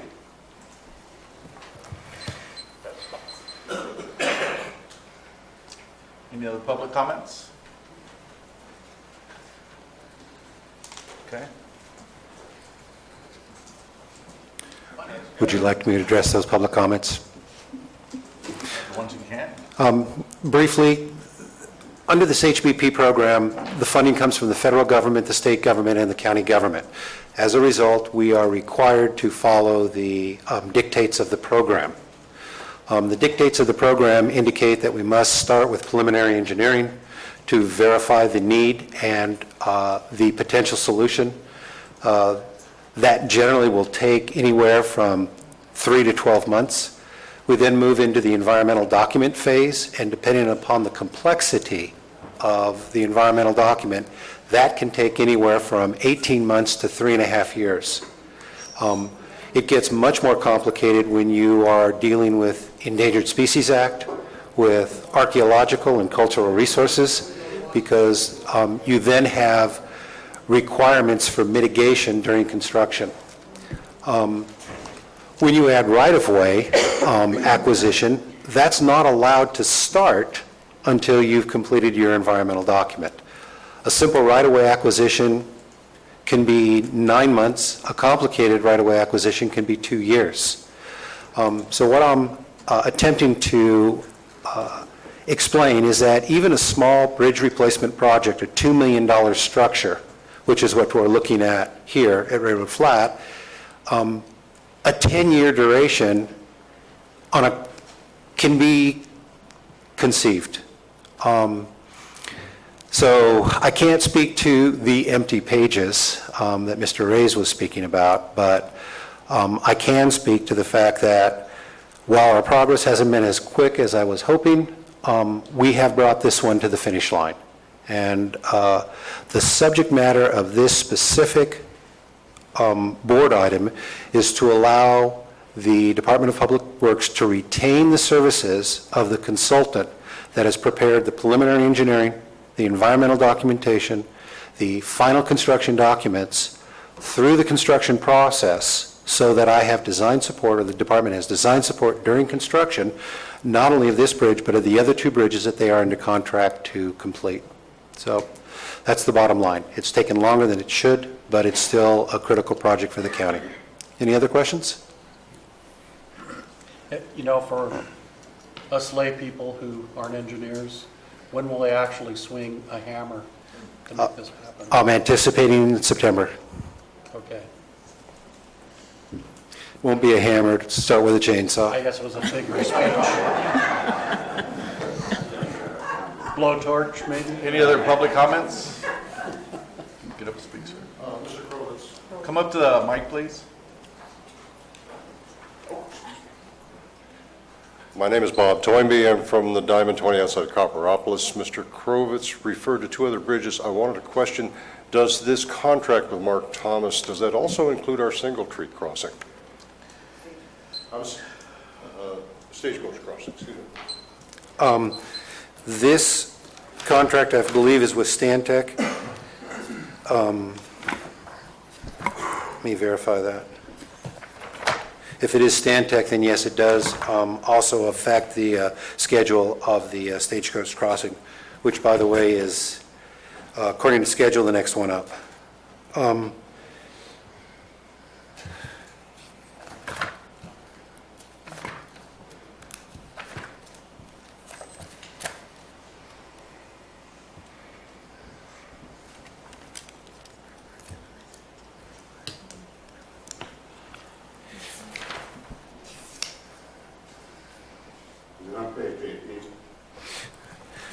Maybe it's on one of the blank ones, Mr. Reyes. Just don't let us change some people. I mean, I'm on Anyway, I don't want to waste your time. If the consultant listed herein is Stantec, then yes, Stantec is the consultant on both the Stagecoach and Double Diamond, as well as this particular bridge. Okay, Thank so if anybody has any other questions regarding bridges other than one that's on the agenda right here, please contact Mr. Krovitz, and you can set up a meeting with him and discuss, probably find out anything you want on it. So, so I'd like to bring it back to the board then, unless there's any other public comments on this particular agenda item. Okay, to the board. I'll make a motion to approve. Second the motion. So I have a motion by Supervisor Wright, second by Supervisor Kearney. All in favor? Aye.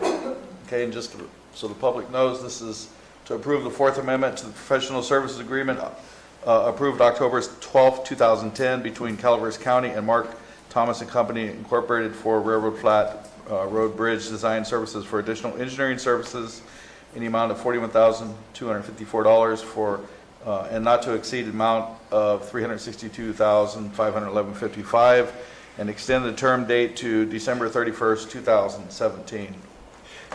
Okay, and that is, we seem to extend a lot of dates in the past year. So thank you, Mr. Krovitz, for your team to getting this thing rolling and moving forward. Thank you. Thank you. Next item? Yep. Item number 7, again, Jeff Krovitz, Public Works Director.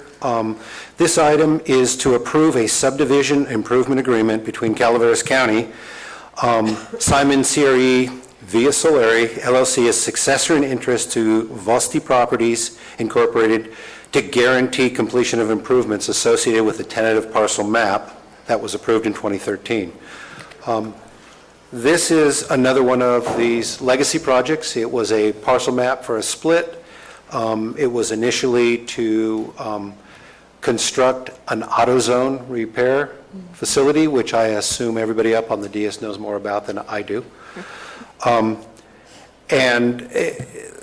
the project assumed a split of land. It assumed improvements on both county land and state highway land to meet public works or public requirements for circulation.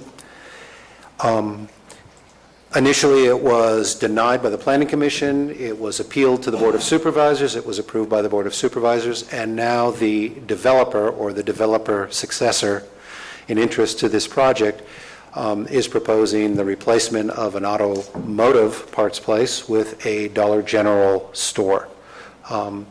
The commercial use isn't very much different. The public improvements are the same.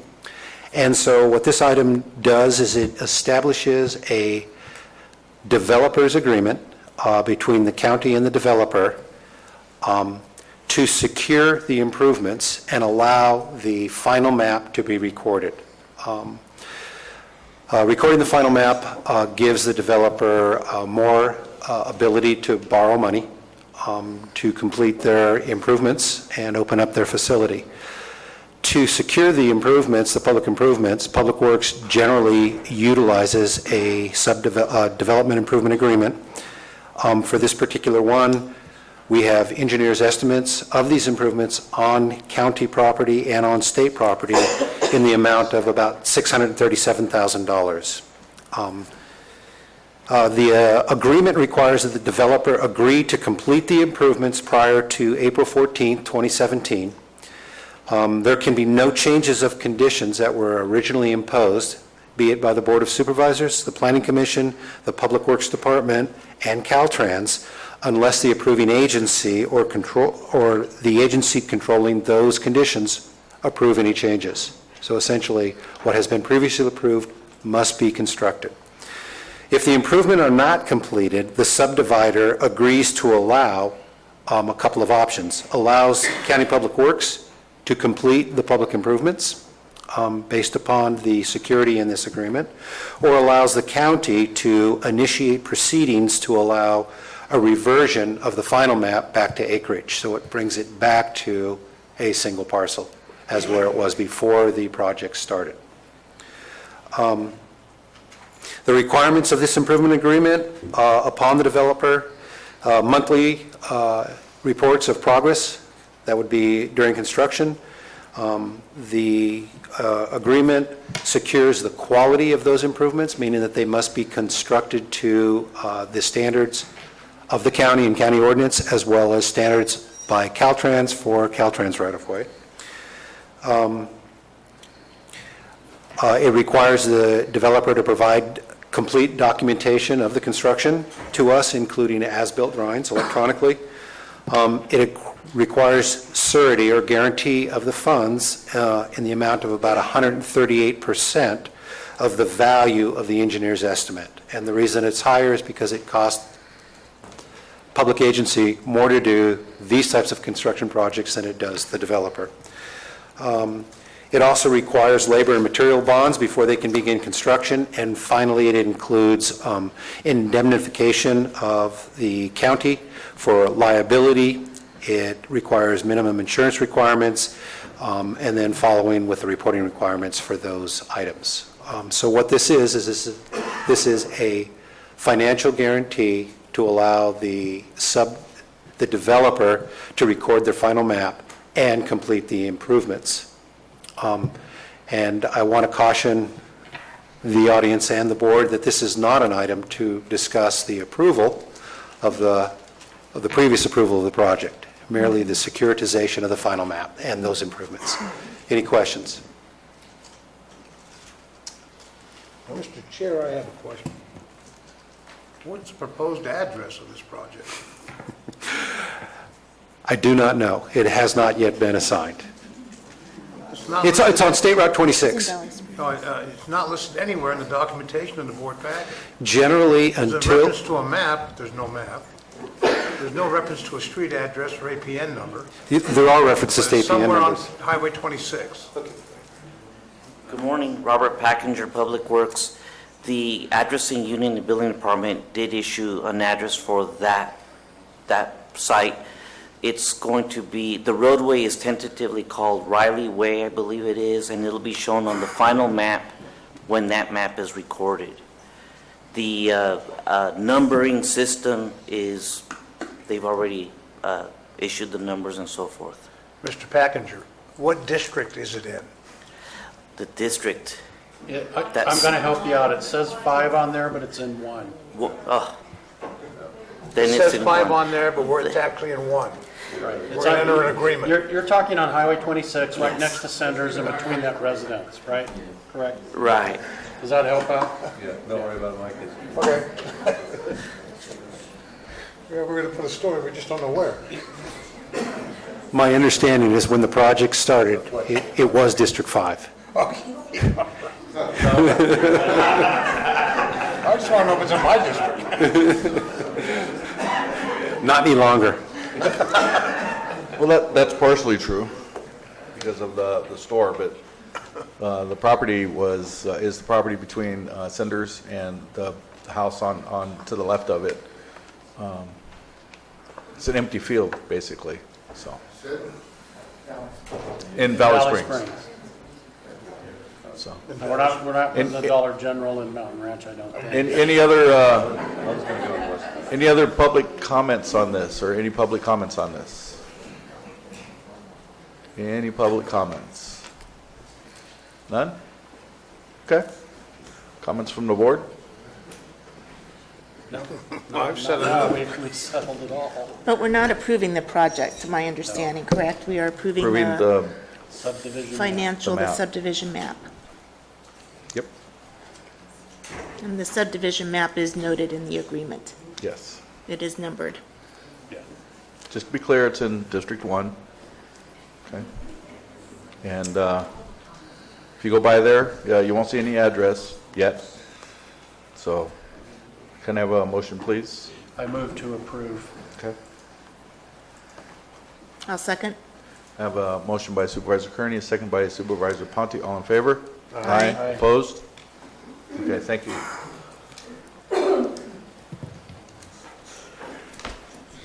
All righty. And next we have County Council to discuss, adopt an urgency ordinance regarding marijuana cultivation and I have a bunch of dots on my paper right there. Commerce requires a 4/5 vote of the board. Take it away. Can we take a brief break to allow staff to set up for the presentation? Sure. So we are going to just take a few minutes to allow staff to set up. Good morning, everyone. We are here to discuss the medical marijuana urgency ordinance. Today, we will have Peter Maurer, the planning director, who is going to be making the presentation. We also have Trey Sherrill with the Central Valley Regional Water Quality Control Board, who is here, who will be making a presentation to the board. It's my understanding that the sheriff's office will also make a presentation, and other staff will be here for questions and concerns that the board and the public may have. So with that, go ahead, Peter, and take it away. Thank you, Megan. Peter Maurer, planning director.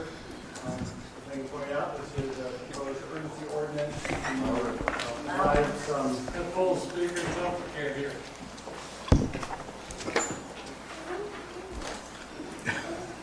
An urgency ordinance to provide interim regulation. No. I don't think yours is, the microphone's not on.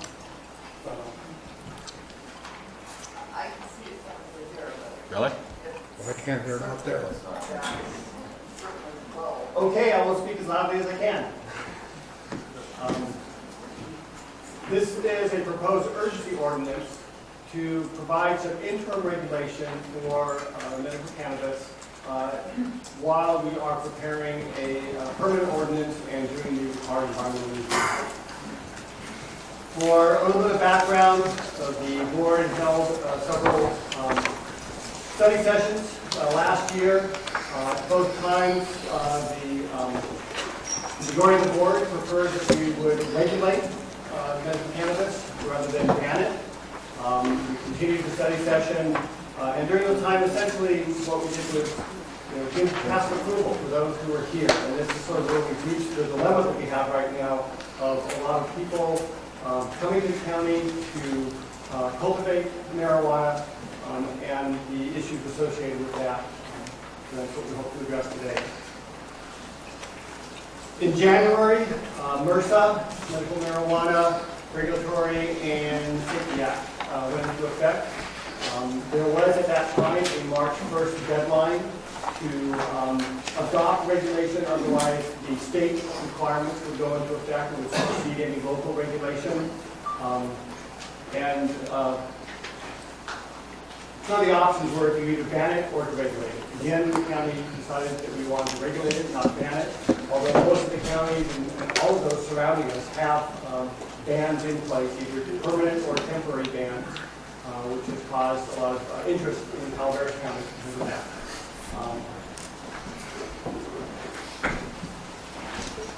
So on January 26th, we had another study session. Actually, we had an urgency ordinance that was proposed for your consideration.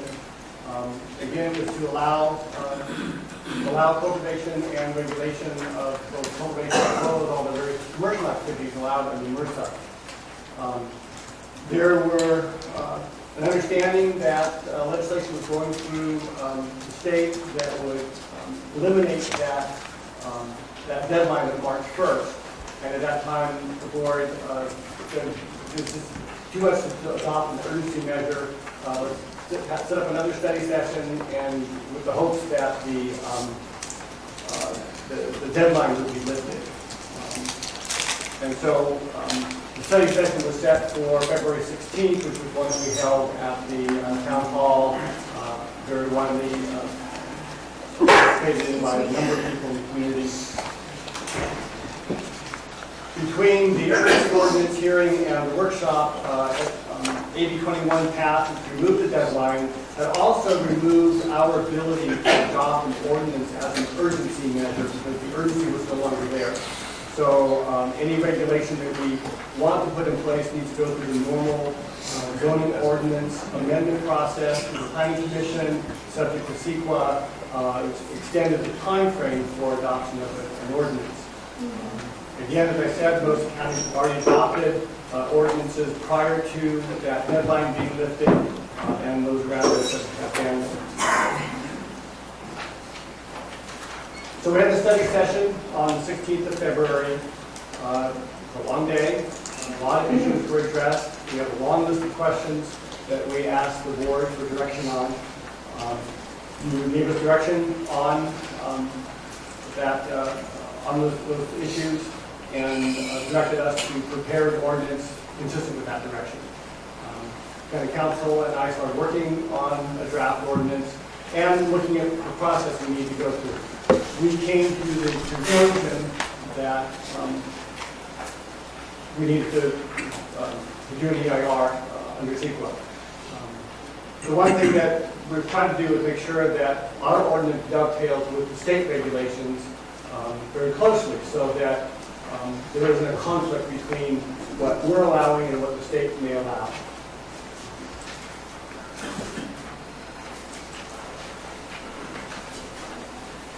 So in the meantime, as the word got out that we were going to regulate and not ban the cultivation of marijuana, there were a number of people that have come to the county looking for land to purchase in order to cultivate and to participate in this industry. I've talked to many realtors. A vast majority of their clients are people looking for land to purchase for cultivation of marijuana. At the same time, we started receiving a huge number of complaints from people that are not so excited about this industry.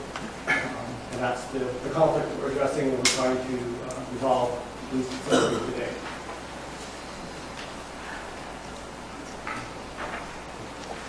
So we drafted the language based on your direction. That has been posted on our website now for a couple of weeks. People have a chance to see that. We also came to the conclusion, as I mentioned before, that a programmatic EIR is really necessary for us to process this ordinance and get it adopted. To protect the interests of the county, the interests of the public, as well as the industry itself.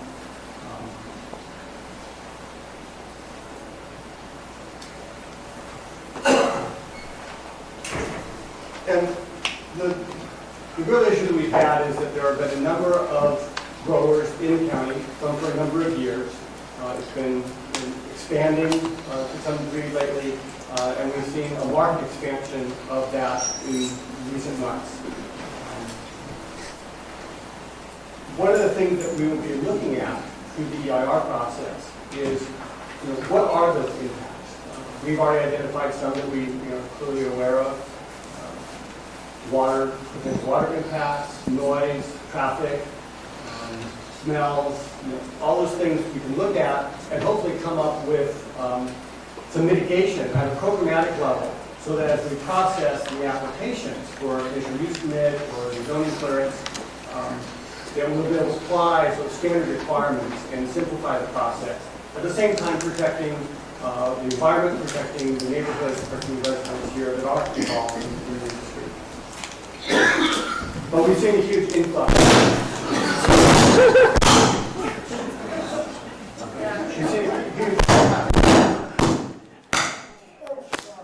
You talking?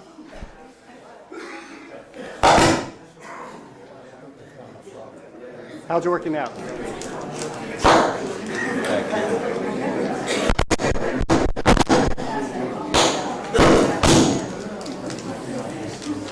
Testing, 1, 2, 3. That's better. Better.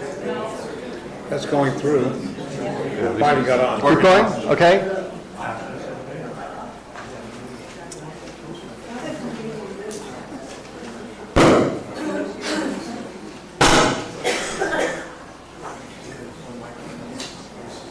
How's it working out? Good. Good? Okay. And that might save my voice a little bit for the day.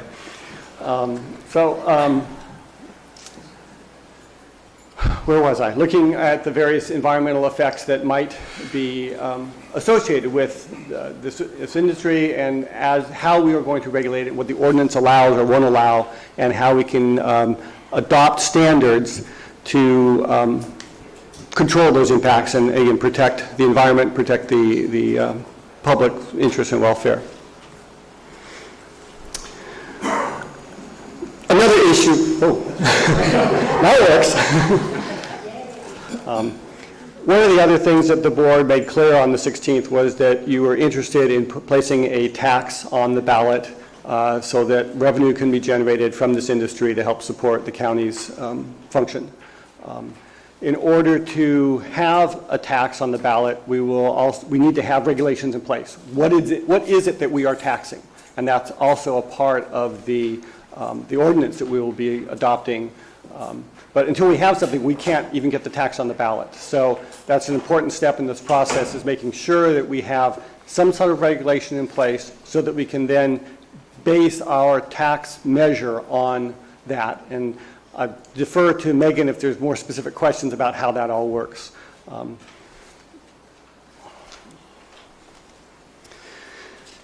So because of the time it's going to take to go through an EIR, it's a several-month process, we've tried to we will try to expedite the process as much as we can. We want to get this in place as soon as we possibly can, but it's just there's time frames associated with the EIR process that we can't speed up anymore. It's probably a minimum of 6 months. I hope to get it done within that period of time. It just depends on, how many comments we receive, or all the issues, or how we get them resolved. The notice of preparation, it has gone out. We're looking for a consultant. Next Friday is a deadline for consultants to come on board, or for us to select a consultant. So we're moving as rapidly as we can on that front. In the meantime, we've got a lot of people coming to the county, new activities associated with cultivation occurring, grading, investments in infrastructure, piping and planting. We need to do something about that right now. So what we based our proposed urgency ordinance on was the status quo as of the date that you gave us the direction that you wanted to see the ordinance go, which was February 16th. And we'll discuss that date a little bit more later on. But that was sort of the point that we just said, okay, everything up to that, we sort of recognize that these people have been here, and the effect on the environment has already occurred. Those who have previously grown, that's done. The land's been graded, the plants have been planted in the past. There's no new environmental effects that would be caused by allowing those people to continue to operate. The concern is all the new stuff that's happening. What's the environmental effect of that, and how is that affecting our neighborhoods? So the ordinance, in effect, says we're going to freeze everything at that point in time. Those who were operating previously can continue to operate as long as it's consistent with the direction you gave us as to where they can go, what zones they're allowed in, and the size limitations of what they were doing before. We are proposing that no new cultivation occurs until we have our ordinance in place, and whatever standards that we adopt are available to be applied to that. And the environmental review of that has been done, and so we can assess what that is. There would be there's a proposed registration process that tries to document how, where people previously grew, how much they grew, and applies that to the process that we're trying to develop here. So the registration is sort of, it's an interim step. There's no guarantee that once the final ordinance is adopted that registration is an automatic approval of the use permit or the zoning clearance. They would still need to go through that process, but sort of an interim process in order to allow people to move forward with some sense of confidence that they're okay, that they're legally operating within the rules of the county, while sort of putting a halt on all the rest of the new development. And everyone else would just have to wait till the new ordinance is adopted.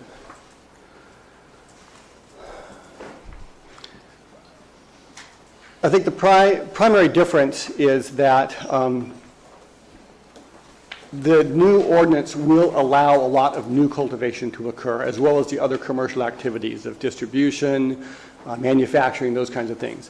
But until we have that ordinance in place, none of that is currently allowed. So this allows, again, those that were previously in existence to continue, but puts a halt on any of the new cultivation. Essentially, it's a temporary ban of new cultivation while allowing those to continue here.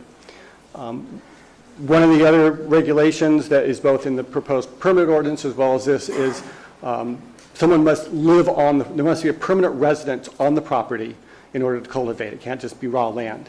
Now, there is an exemption for people that lost their homes in the Butte fire, that they can have a temporary residence. It's part of the provisions we have for the disaster relief ordinance that we adopted last fall, and that would satisfy that requirement.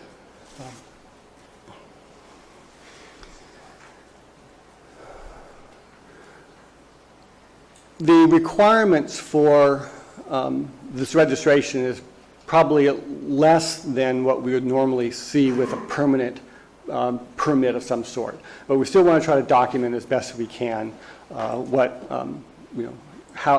how they were doing it, where it was, what the extent of the cultivation was. And again, it's not a substitute for the zoning clearance or the AUP or conditional use permit. Those will still be required. It's just, again, we identify who's out there today and allow them to move forward. Since the draft urgency ordinance was released a week ago, 2 weeks ago, we've got a lot of comments from the public as well as other departments. Some of the recommendations are that we increase the setback to between 60 and 100 feet rather than 30-foot setback, that 5 acre be a minimum parcel size in the rural residential. There's a potential requirement that we have, they meet the Regional Water Quality Control Board permitting process, or at least the environmental assessment process. And we'll get into that in a little bit more detail when Trey speaks. Suggested that the registration be posted at the cultivation site, so if there's an inspection, someone knows, okay, this one's legitimate, they have their things posted. That we have a screening, strengthen the screening requirement, as well as, you can't start grading without a grading permit if it meets the criteria for a grading permit. So those are some of the things that different staff have suggested. And I think as we come back at the end, we'd like to hear from the board how we can modify this ordinance if it's something that you feel you want to adopt. to fit what you want to see in the ordinance. So these are things to consider. Again, the focus of the ordinance is on registration, and it says, okay, these are the ones that are, previously existing. We want to legitimize those so we can move forward then with allowing new cultivation in the future. So we want to see the evidence of, where they were growing before, how much, what size was the grow,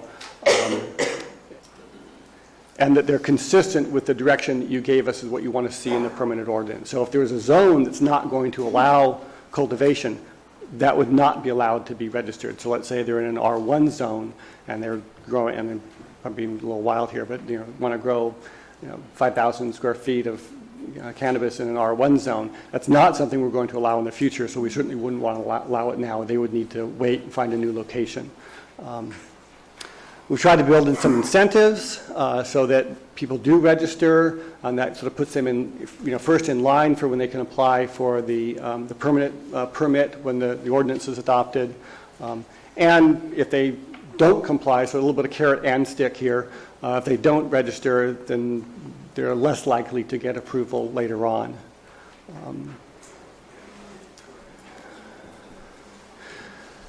And of course, we received a lot of comments from the public, both for and against. And so to run down through some of the issues, and some of these we'll want to discuss later on as to what direction you want to go. A lot of people have, still suggesting that a complete ban would be more appropriate in the county than to allow the industry to proceed. Others have suggested that maybe just limit it to personal cultivation or caregiver and not allow the commercial cultivation. Another suggestion has been to just sort of temporarily ban it until the permanent ordinance is adopted and the IR is done. Some of the other issues are, the effective date, when this should go into effect. We are recommending that it be February 16th, which was the date that you gave us a direction. Today's date could also work. There's been a lot of investment in properties and work done on properties in anticipation of being able to cultivate. Even though we do not have a permit process, it is not technically allowed in the county right now. We've given tacit approval for that in the past. So that's just an issue that we'll need to address as to, how much new cultivation do we want to consider as part of this.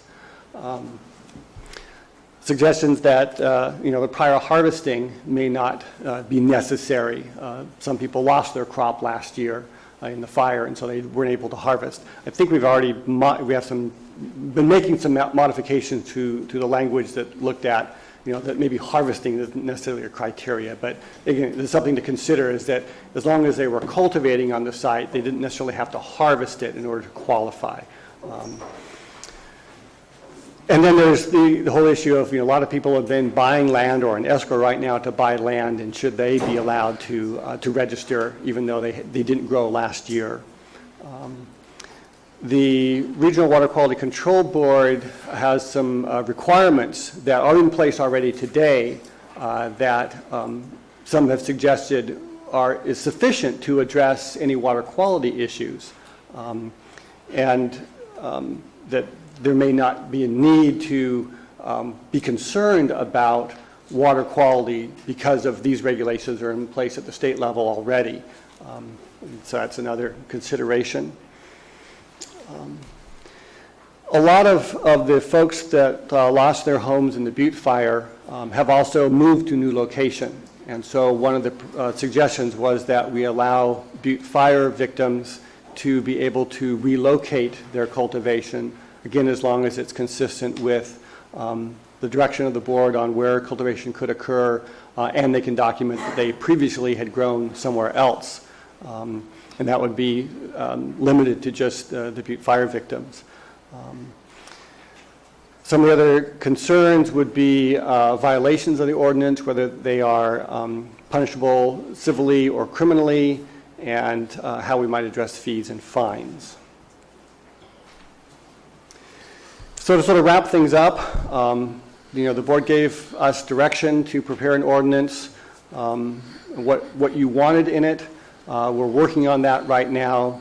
In the interim, there's been a land rush going on, and there are a lot of impacts associated with that, a lot of potential conflicts, neighborhood conflicts, environmental issues, concerns that need to be addressed. So we have drafted this urgency ordinance in order to try to address those, to sort of put the reins on it temporarily until we can get the permanent order in place and finalize the direction that you've given us and identify the environmental issues and ways that we can mitigate those issues. So essentially adopting this urgency ordinance is an attempt to keep the status quo temporarily until we can get the ordinance in place and sort of stem the tide of a huge influx without any regulation in place before that. So as Megan mentioned, there are other staff and representatives from the state that would like to make presentations. If you have any questions of me, I can take those now, or we can wait until the other presentations have made. Once all the departments have made presentations, open it up to the public. I'm sure a lot of people here have something to say about that. When the public testimony is over, then we would like to get direction from your board on some of these issues that I've brought up. What kind of changes do you want to make? How do you want to address? We would suggest at that point in time that we recess so that Megan and I can make those changes and provide you with a final version of the ordinance based on that direction so it can be adopted today. So unless you have any questions for me, I'd like to turn it over to Trey Sherrill from the Central Valley Regional Water Quality Control Board.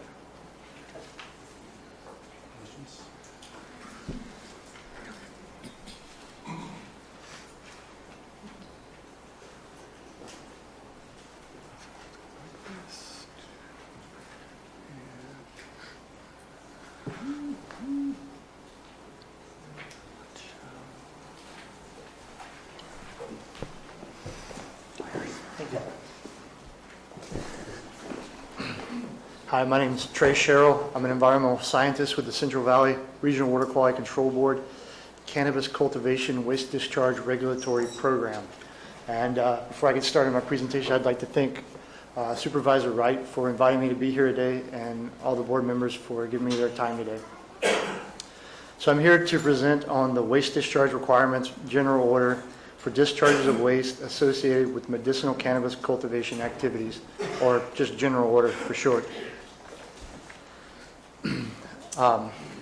The general order regulates the discharge of waste from outdoor or mixed indoor-outdoor cannabis cultivation sites that occupy and or disturb more than 1,000 square feet.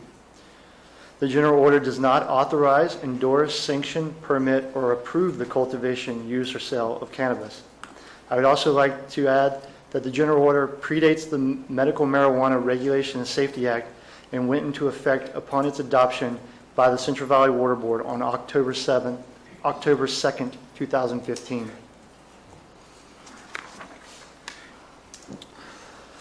The general order uses discharge prohibitions, discharge specifications, and best management practices to reduce and eliminate discharges of waste from medicinal cannabis cultivation operations, and requires that dischargers regulated by the order allow Water Board staff and Department of Fish and Wildlife staff reasonable access for the purpose of performing inspections to determine compliance.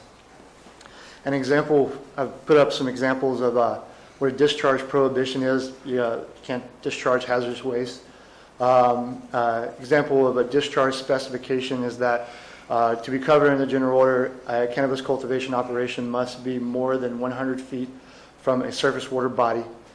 And we developed a best management practices manual to assist cannabis cultivators in compliance with the general order. And the best management practices manual has BMPs for erosion, sediment control, water conservation, chemical and petroleum storage and use, for example. So we categorize cannabis cultivation operations into 4 different groups, 3 tiers for the purposes of the general order. Less than 1,000 square feet is our de minimis category, which we consider to be no more of a threat to water quality than a backyard garden a typical tomato garden, vegetable garden. And then we start at above 1,000 square feet. That's our Tier 1, considered our low threat to water quality. Tier 1 cultivation operations are on less than 30% slopes, are less than a quarter acre in size, and are more than 200 feet from aquatic life-bearing water body. A Tier 2 cultivation operation we consider to be a moderate threat to water quality. It's on less than 30% slopes, occupies and or disturbs less than an acre, and is more than 200 feet from aquatic life-bearing water body. Tier 3 is kind of our catch-all for most other cultivation operations, and it's our elevated threat to water quality with greater than 30% slopes. So the Tier 1 and 2 are and. They have to meet all those criteria. Tier 3 is or. It can be either on greater than 30% slopes, or greater than an acre, or less than 200 feet from an aquatic life-bearing water body. And this is just a diagram of what we're referring to with the size. We're not just talking about canopy area. I know a lot of rules and regulations in California are concerned with canopy area. We are concerned with the area that the cultivation operation occupies and or disturbs. So in this example, the area that we would be concerned with is the area for tier determination, is the area within the dashed line, which includes amendment storage and mixing area, the greenhouses, watering system, and the planters themselves. Also of notable concern are access roads as well, when pollution can come from the cultivation operation itself, but access roads can also contribute a great deal of pollution to our water bodies. And there are best management practices for the proper construction and maintenance of rural roads in the best management practices manual. So general compliance guidelines with the general order. And so it's a tiered approach with progressive regulation as the greater threat to water quality an operation poses. So if you're a Tier 1 low threat operation, you have to implement all applicable best management practices in the BMP's manual and maintain the best management practices manual on site at all times where cannabis is being cultivated. You must also submit a notice of intent, which I'll get into on the next slide, and an annual fee. And that goes for all of these tiers. They must submit notice of intent and annual fee. A Tier 2 or moderate threat, the same as above with the best management, implement applicable best management practices and maintain the best management practices manual on site. But now we expect the cultivator or a designee of the cultivator to conduct monitoring inspections before the onset of the winter wet weather period and then after the winter wet weather period. And the idea is that they will, the pre-winter inspection is to make sure that they've effectively eliminated any possible sources of pollution from the site during the winter storms. And then the post-winter inspection is for them to evaluate the effectiveness of those best management practices and if they need to step up those practices or try a different one in the future. And finally, they would submit, during the summer, they would submit an annual report describing those practices and their effectiveness to my office. Tier 3 has all that was stated above, but this is our elevated threat. And this, we require the cultivator to develop and implement a site management plan.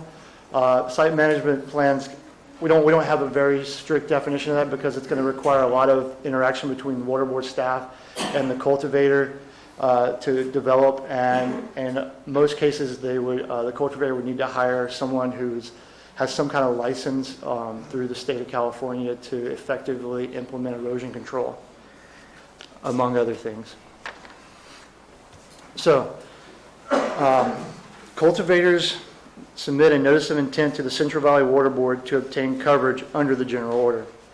In their notice of intent, a cultivator must provide their name and contact information, as well as the name and contact information of the landowner, if different.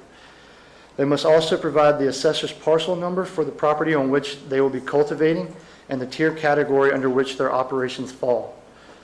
The cultivator and landowner must sign the notice of intent certifying that the information provided accurately represents site conditions and that they will abide by the general order under penalty of perjury.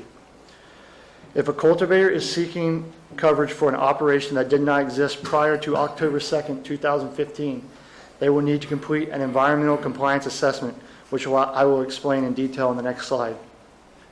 They must also submit an annual fee that is based on their operation's tier and threat to water quality.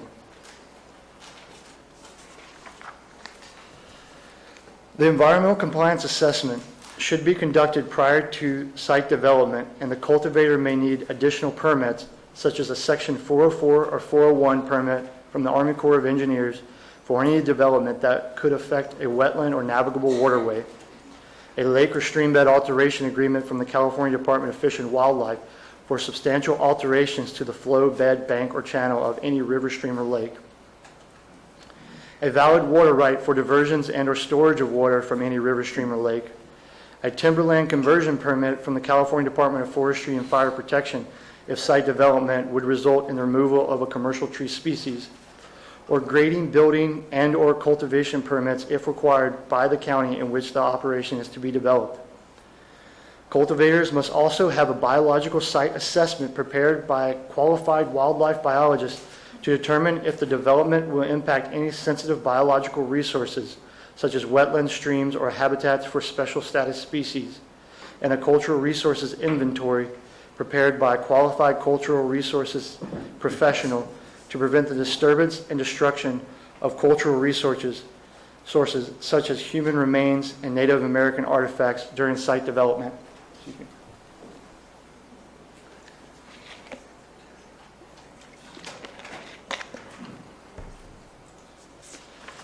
So I kept my presentation short and sweet, not to take too much of your time, but we have volumes of information for the board if they're interested, and for cultivators on our website. The web address is at the top of the slide, but you can find this website. It's the first one that pops up in almost every search engine. If you search Central Valley Water Board Cannabis, those 5 words will give you, will bring you right there to this website.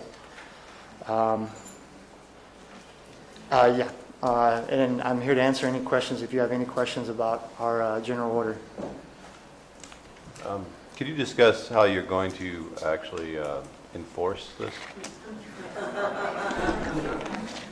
I was afraid you were going to ask me that. Okay, so, all right. So we have this, it's we call it the CIPS, Cannabis Identification and Prioritization System. I know it's kind of hard to see, but this is an overview.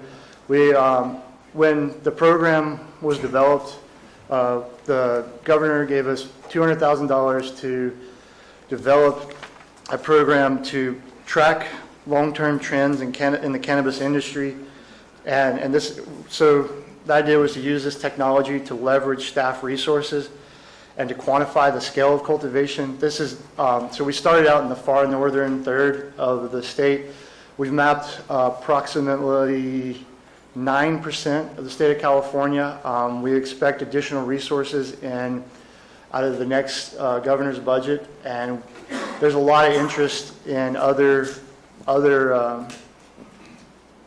departments using this platform. But what this is it's a geographic information systems based platform, and for the purposes of the cannabis identification and prioritization, we use satellite imagery and some really smart computer engineers in Sacramento that have written code, and it scans the satellite imagery looking for patterns that they identify as cultivation operations.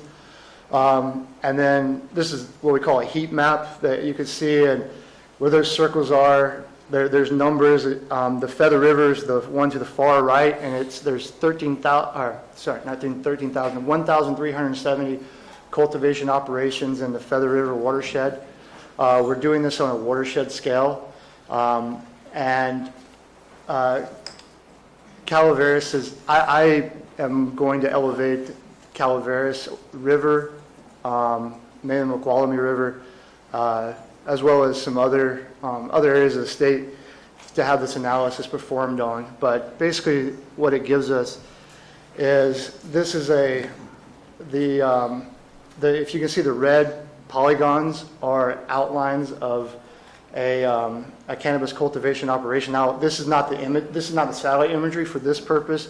We're looking at parcel layers and topography because we want to identify the sites that are on the steepest terrain. And so, because that's where we determine to have the greatest threat to water quality. So at the red polygons are the cannabis cultivation operations. The green polygons are the parcel layers that overlap with a cannabis cultivation operation. And then the green dots would be clickable. And in theory, we haven't got the interface yet with the parcel layers to where we would be able to click on this and then information on the landowner would pop up and we would be able to send them a postcard or a letter saying, hey, we think you currently have a cannabis cultivation operation on your property and therefore you need to be in compliance with the general order. And then we would step up enforcement. It would take some time. It's not something we can implement overnight, but this is where we're headed with this to get compliance. Thank you. Okay. Any questions? I have a couple of questions. So, Trey, one of your slides when you talk about the general order and what people have to go through, is this pretty standard in the industry for most agricultural operations, or is this different? It would be standard in the industry if you're creating a new agricultural operation. For example, as far as I'm aware of, most new agriculture is on already established agricultural operations, or already, yeah. For example, grape growing for wine, that's kind of a newer thing. There's expanding in the industry, and they have to go through the same kind of compliance. We went to great lengths to treat cannabis cultivators and their operations just like we would treat any other regulated entity. Okay, and then what is your permit structure? Is that set by legislative act or? No, ma'am. So the structure of the Central Valley Water Board, so to begin with, there's the California Environmental Protection Agency. Underneath them are the State Water Resources Control Board, and then underneath that are the Regional Water Quality Control Boards. And there is a 5-member board, very similar here. They're appointed by the governor's office, but they sit on the board. And so when the order was adopted, I submitted it for proposal, I presented it, but our office submitted it for proposal. We wrote it up, submitted it to them, presented it to them, got their direction, and then it was adopted as a result. And so actually we're going to have to make changes to it already. We have some issues with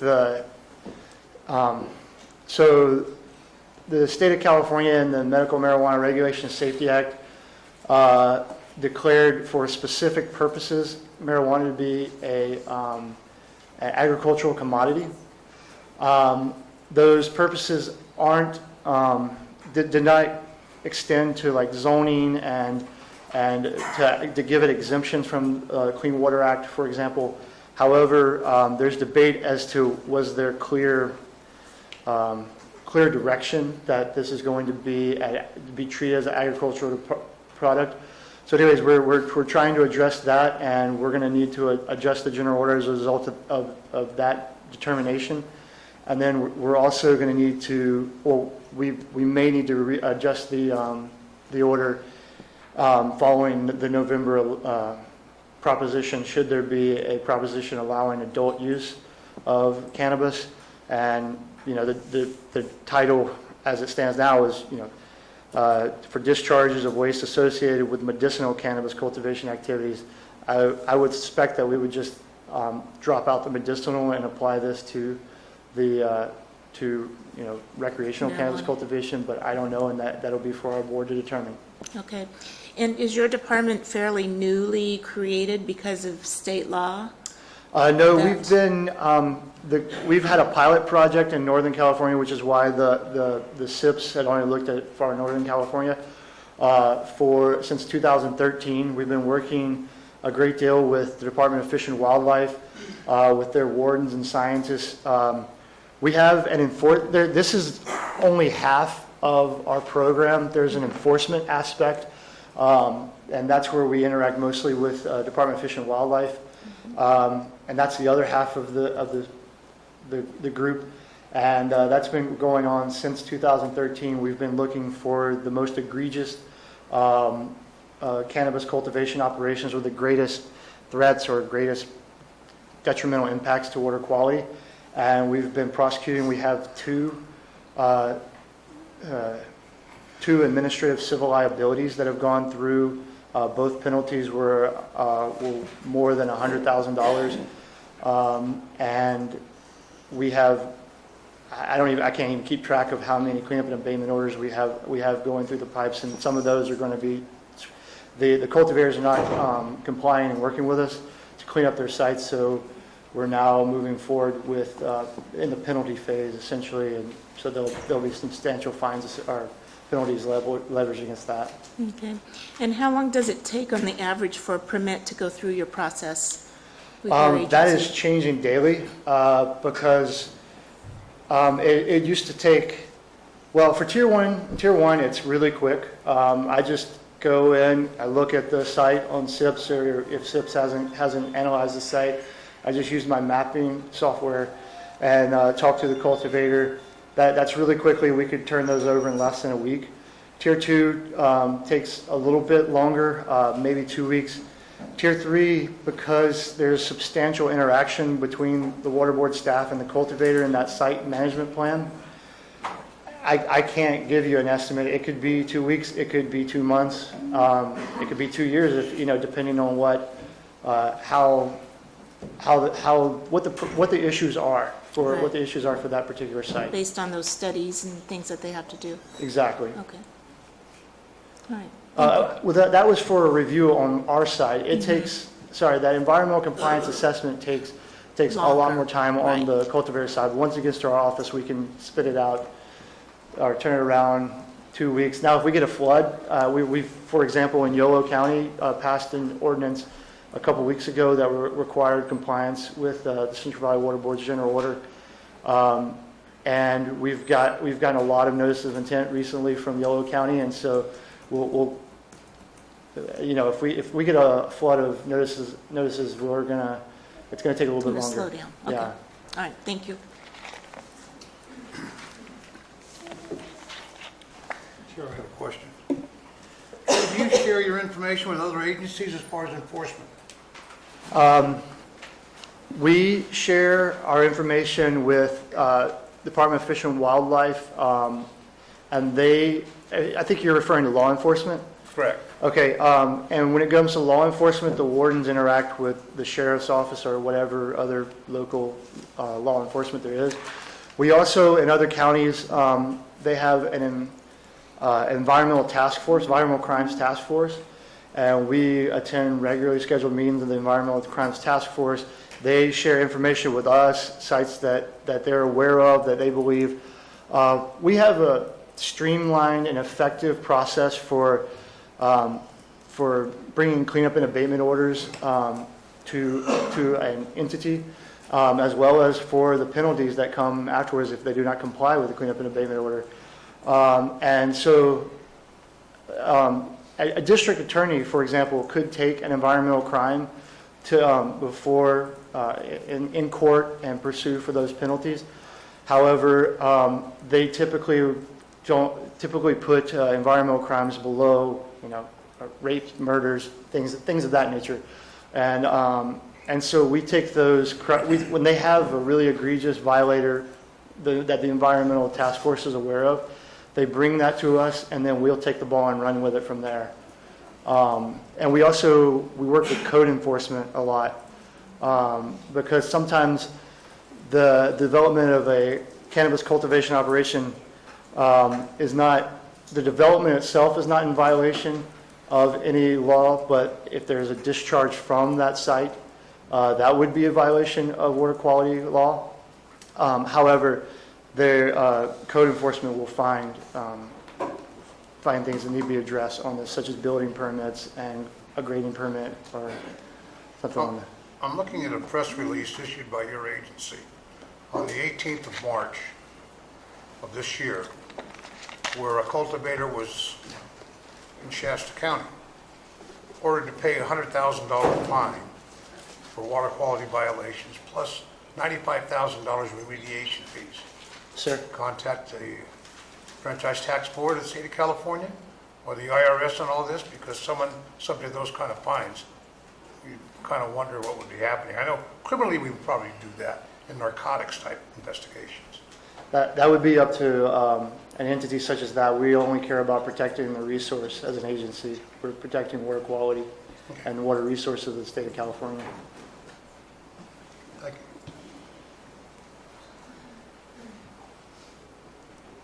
Any other questions from the board? Not at this time. Okay. Thank you. Thank you. Thanks a lot for coming. Thank you very much. Appreciate it.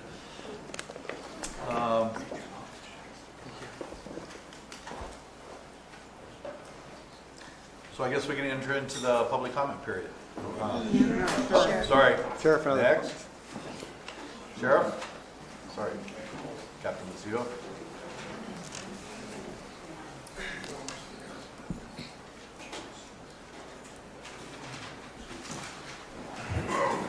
Good afternoon. It's going to take me a minute to get set up.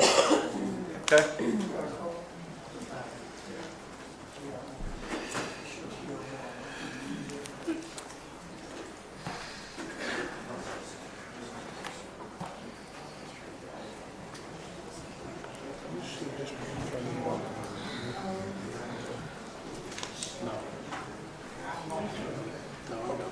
She's there.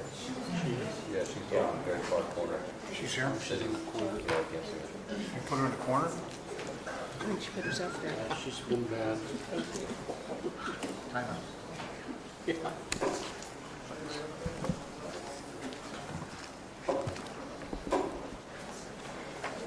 Sorry, there's not going to be enough.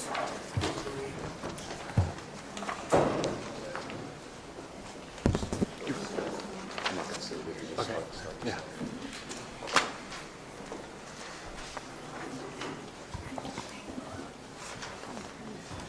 Okay, good afternoon. My name is Jim Aceto. I'm a captain with the Sheriff's Office. Does anybody need a minute to get caught up, or everybody ready to go? We're good. Okay. What I'd like to do is kind of brief the board. I had some late conversations with County Council last night over some concerns I had and requests for changes about the ordinance. We were able to work several issues out, but I'd like to go over with a few of them in brief because it will tie into my PowerPoint as I go through.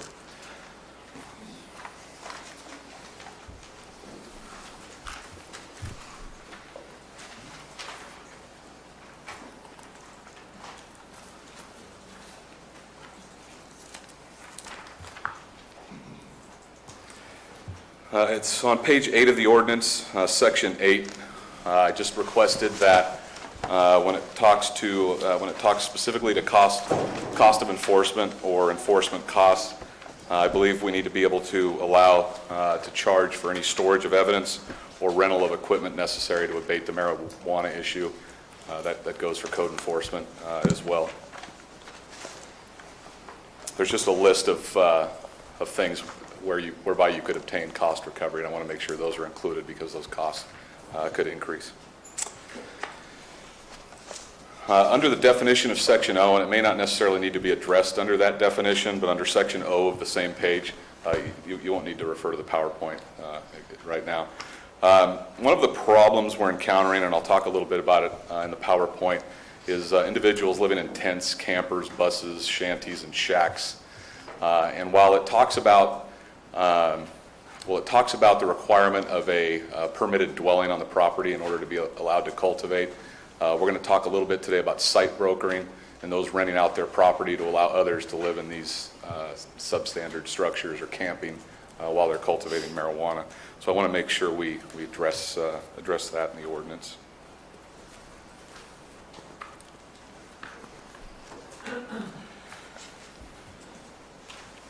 When it talks about mandatory registration for the pre-existing medical cannabis cultivation sites, I'm sorry, page 10, section A1 and A3A. These pages aren't numbered, Jim, so just so you know. Are you talking about my PowerPoint or the actual ordinance? The ordinance. Oh, I'm referring to the ordinance, I'm sorry.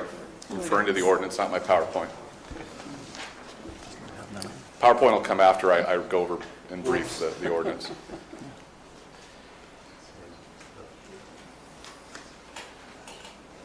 You guys need a moment? Again, I'm going to touch on it in the PowerPoint. I just want to address it in the ordinance before I talk about it in the PowerPoint, so you're...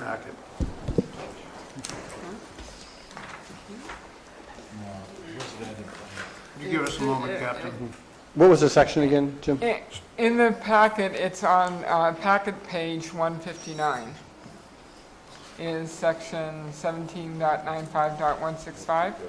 Is that what you're referring to? Yes. Dr. Messina? Section A1 and A3A. This is the ordinance itself.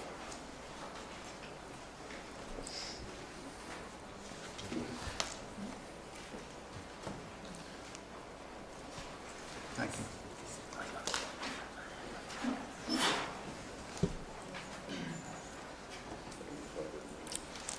You ready to go?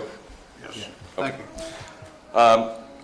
When requiring somebody to verify that their grow was in existence prior to the February 2016 date, I'm just concerned that there's going to be a lot of manipulation, and that's going to be very difficult for planning or anybody to verify that there was an existing grow there. I realize there's a list of things, and I'm supportive of the language, including all, as far as the verification, but based upon my past experience, I believe there's going to be some likely manipulation there and people trying to mislead that there was in fact a grow in locations where there was not. I wish I had a great solution for you on that, and again, I'll talk about it in my PowerPoint, but I want to express that concern. Page 11 of the ordinance. So we're referencing the same number, but I'm specifically talking about subsection C, subsection 1. This is requiring the name, phone number of the resident and emergency contact must be provided in the registration form, along with his or her written consent. I'd also like that registration to be visibly posted within the marijuana grow. That way that the agencies involved can verify that. We've run into a consistent problem with people posting what are likely fictitious names, photographs, and in some cases addresses of people who they are apparently growing marijuana for.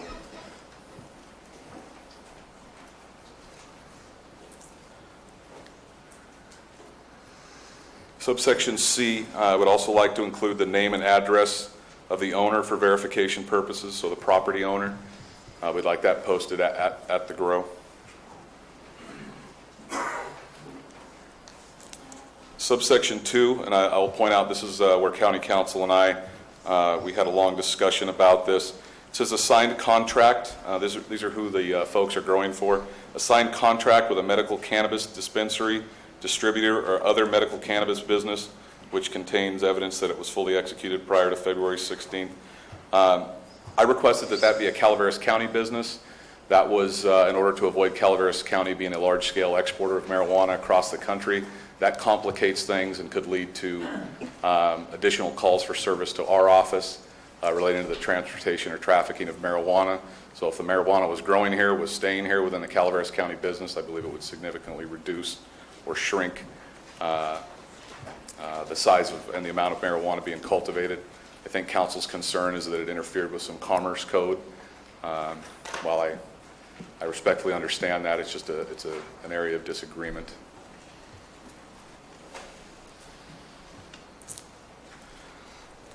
Subsection F, number 3, the date signed satellite image or photograph. Again, I just think that's an item that could be really easily manipulated. It takes basic computer skills, I think, to basically alter the date on a satellite image to prove that you were cultivating marijuana prior to a certain date. Page 12, section 4, A is in Adam. All registrants shall provide the following information on a registration form provided by the Planning Department. It says the registrant's personal name, physical address, mailing address, if different, and phone. I would also like them to provide a valid California driver's license or identification card. This is another area I discussed that will help speed up the process. It will also help avoid those providing false identities to the Planning Department or anybody's inability to verify they're who they say they are. You know, with modern technology the way it is, people can do a pretty good job in manipulating other government IDs. When you're talking about going out of state or out of the country, it's very difficult for anybody to verify that those are valid. And again, I think when you hear my presentation, you'll hear about, you know, some people coming from out of the state and in some cases out of the country to cultivate marijuana here. So the California ID or the California driver's license would be a way that we could verify that quickly through a computer records check.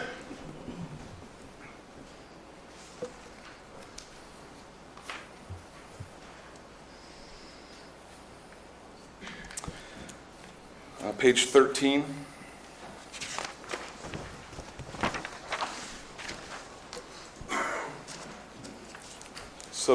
Section 6.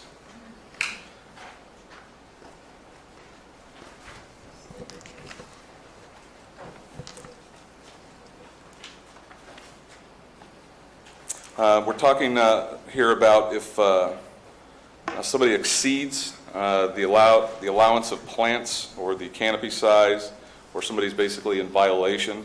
It talks about exceeding the maximum total canopy area permitted in the cultivation site. The minimum total canopy shall be reduced to confirm the requirements of the zone. It doesn't talk about when. I'm requesting that it be done immediately within 24 hours. Sometimes if somebody's close to harvest, there's no incentive for them to reduce that size. It may take a few days for them to get their plants mature. It may take longer, but depending on the time of the year, somebody may be very reluctant to reduce their canopy size if they know they're a short period away from harvest. So I'm requesting immediately within 24 hours on both sections 6 and 7.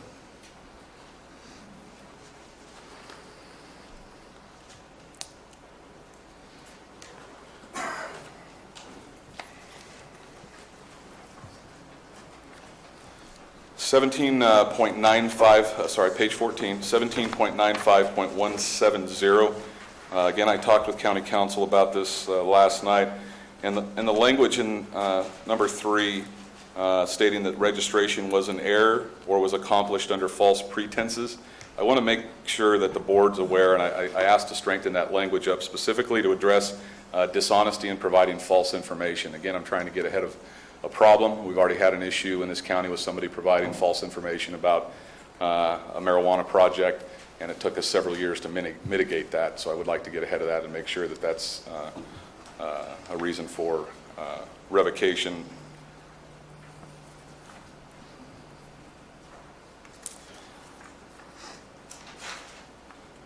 And lastly, I just want to address page 15, and I think County Council and I are in agreement when it talks about automatic termination or registration upon adoption of a permanent ordinance. Should we not get a permanent ordinance in effect, and some of these registration sites are in excess of a year and it's time for them to renew? I want to make sure there's no auto renewal process. I want to make sure that those folks come back into planning and re-register annually, that there's not an auto renewal process. And without going into too much detail, we have another ordinance in the county where we are contacted if there is a problem with a certain property at the time they re-register, and that allows us to work on problems and issues throughout the year.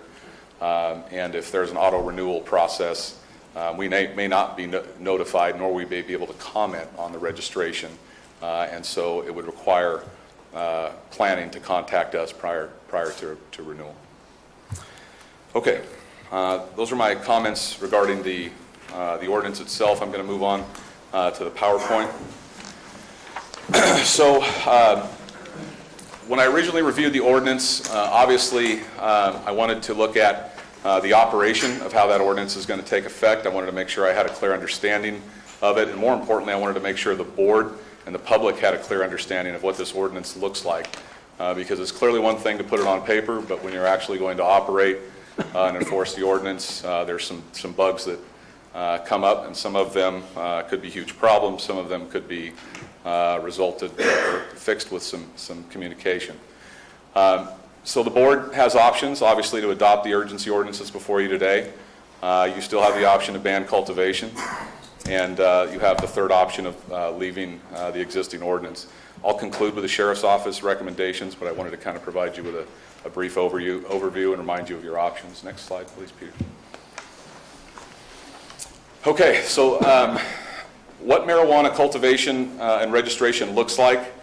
The registration will be entirely completed through the planning department, and I really wanted the public to realize this or understand this, because I didn't want the public believing that people were going to come into the Sheriff's Office and get registered.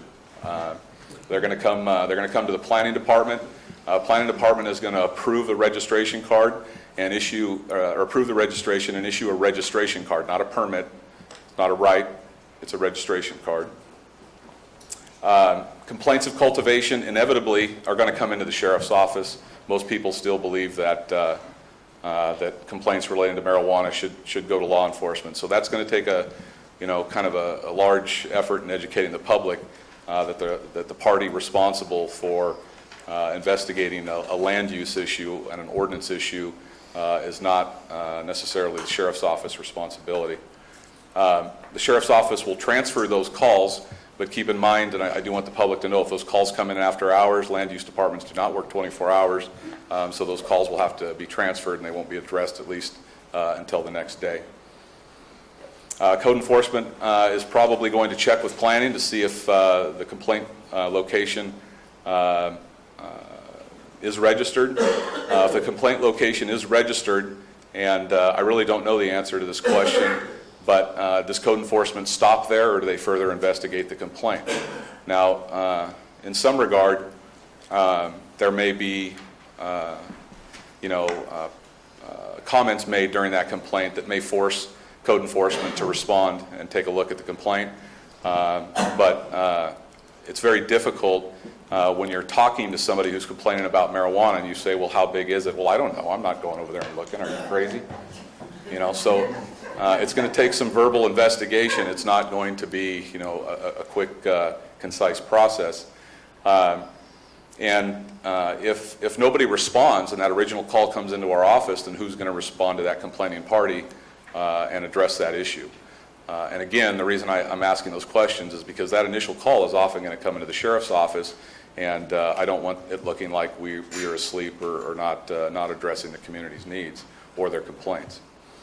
If the location is unregistered, I imagine code enforcement will respond and conduct some sort of investigation, but I'm going to talk about that later. Depending on what's reported, the Sheriff's Office is probably at a minimum going to be notified, and in several cases will probably have to accompany code enforcement at some point during the investigation. Next slide. Captain? Yes. Interrupt, just I have a question. When you pose those questions, who's answering them today? Well, that's stuff that we're going to have to work out. This is part of the urgency ordinance and it being quickly handled. We've had some limited discussions, but those are things that are going to have to be worked out should you end up approving the urgency ordinance. So you're looking to resolve those questions if we do? Not today here. We'll work them out, but I wanted to make the board aware, specifically what you have on paper doesn't detail out an operations plan of how this is going to work. Okay. And there's staffing concerns that'll be addressed. I just want to make sure that we weren't... Not answering my questions? Yeah, sure. Exactly.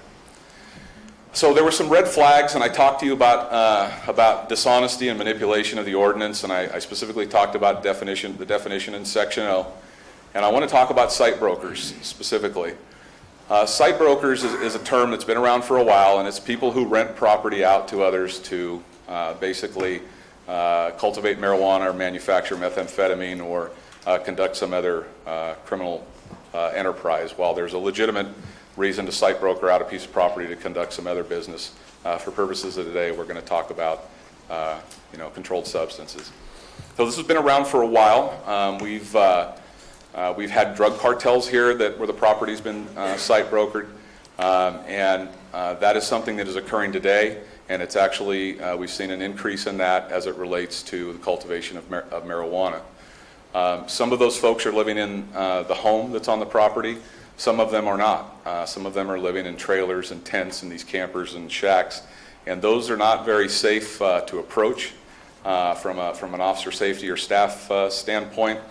It's difficult to identify who's living there, how many people are inside of there, where those tents and trailers are located in and amongst the grow. Some of those folks are obviously concerned due to robberies and animals, so they're quite often armed.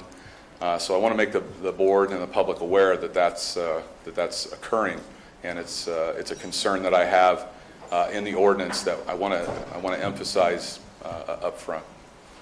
My recommendation to you would be to not allow cultivators to live in those items noted above, and to change the ordinance to reflect that specifically. Next slide, Peter. Red flag number 2, and I address this again, is the pre-existing cultivation sites prior to February 16th, 2016. I just believe that's going to be incredibly hard to verify and very easy to manipulate. Since I got the ordinance and I read it, I've been trying to figure out a way to simplify that, or a way to make that a little cleaner than it is. I don't have anything, unfortunately, yet, but my concerns are still there. Next slide. This is a huge one because I've had some comments made by both the public and the board, and I'm going to emphasize a lot of things today, but please take note of this. With the urgency ordinance, there is no cost recovery for the sheriff's office as part of the urgency ordinance. If somebody is involved in a violent crime inside of a marijuana grow that's registered, and we go there and we spend $100,000 in that investigation, we are not recovering our costs. So I think there's some public misinformation out there that somehow this ordinance and the registration fees and some taxes or something is going to pay and just take care of all of law enforcement needs, and that is inaccurate, and I want to be really upfront and clear about that. I also want to note it's going to take an undetermined period of time and resources to get the widespread cultivation of marijuana back under control. It's going to need to be a team project between code enforcement and planning and law enforcement and some state and federal agencies, and that regardless of what happens with the ordinance today, it is not going to be a quick resolution. I hate to use the bad term and the bad analogy, but the barn door has been open for a while, and it's going to take a while to get it closed back up. Next slide. So as I mentioned, cost recovery is only going to include registration costs associated with registration. It will allow planning and code enforcement to recover their actual costs. It will not cover our costs associated with crimes. I think I've kind of beat that to death, but I want to really emphasize that with the public and the board, that the growers are not going to be funding the sheriff's office or our investigations. Next slide. Next slide again, please. Oh, wait, actually, I'm sorry, Peter. I just want to talk about existing code enforcement issues, and I don't like talking about other county departments, but I am going to step aside and do that for a moment because I've been, for lack of a better term, an observer of what code enforcement's had to go through in the past to enforce code violations. And I want the public and the board to know, because the board does get complaints from the public, just as we. This is not a fast process. Generally, they work very hard to obtain compliance prior to taking action. And while we don't have all of the mechanics of this worked out, I think there's, with some respect, when the public calls and asks for help from law enforcement or code enforcement, that they expect their problem to be addressed quickly. And, with some exception, generally the code enforcement and the civil process is not a fast process, especially when you're working towards compliance up front. So it's going to take some time, and that how long before the county removes the ordinance, it's a bit of a rhetorical question, and code enforcement will eventually, be better prepared to answer that. But I want to make sure the board knows this. When you get calls from your constituents about a complaint, and that complaint's been formally lodged, it's going to take some time. It's generally speaking, with the way you have this set up, it's not going to be handled that day or the day after. Captain, could I interrupt you just for a quick second? Sure. Do we have a representation from code compliance here? Yes, there's a couple. Mr. Barr's in the back. And Mr. Renner in the back, and is he here? I don't know. I haven't seen Okay. him yet. Thank you. Yes, sir. Thank you. So I want to talk about a ban, should you choose to consider a ban at this point or later on. When that call and complaint comes in, it's handled in a much more expedited fashion. It's clearly much more black and white than what we've seen up to this point. And if the violations are present, the appropriate agency removes the marijuana. Obviously that's going to depend on, language in the ban, but I can tell you that I've reached out and spoken to agencies that do have a ban in place, and their operations and their response to outdoor cultivation, it's much more concise and handled quickly. Next slide. So I showed you guys this slide at the town hall, and the reason I showed this slide, and I'm going to repeat myself again, I realize there are people who cultivate marijuana who keep their grow site pretty clean. And I know some board members have had a chance to tour some cultivation sites and maybe even some members of the public. But there is another side, and it's a significant side.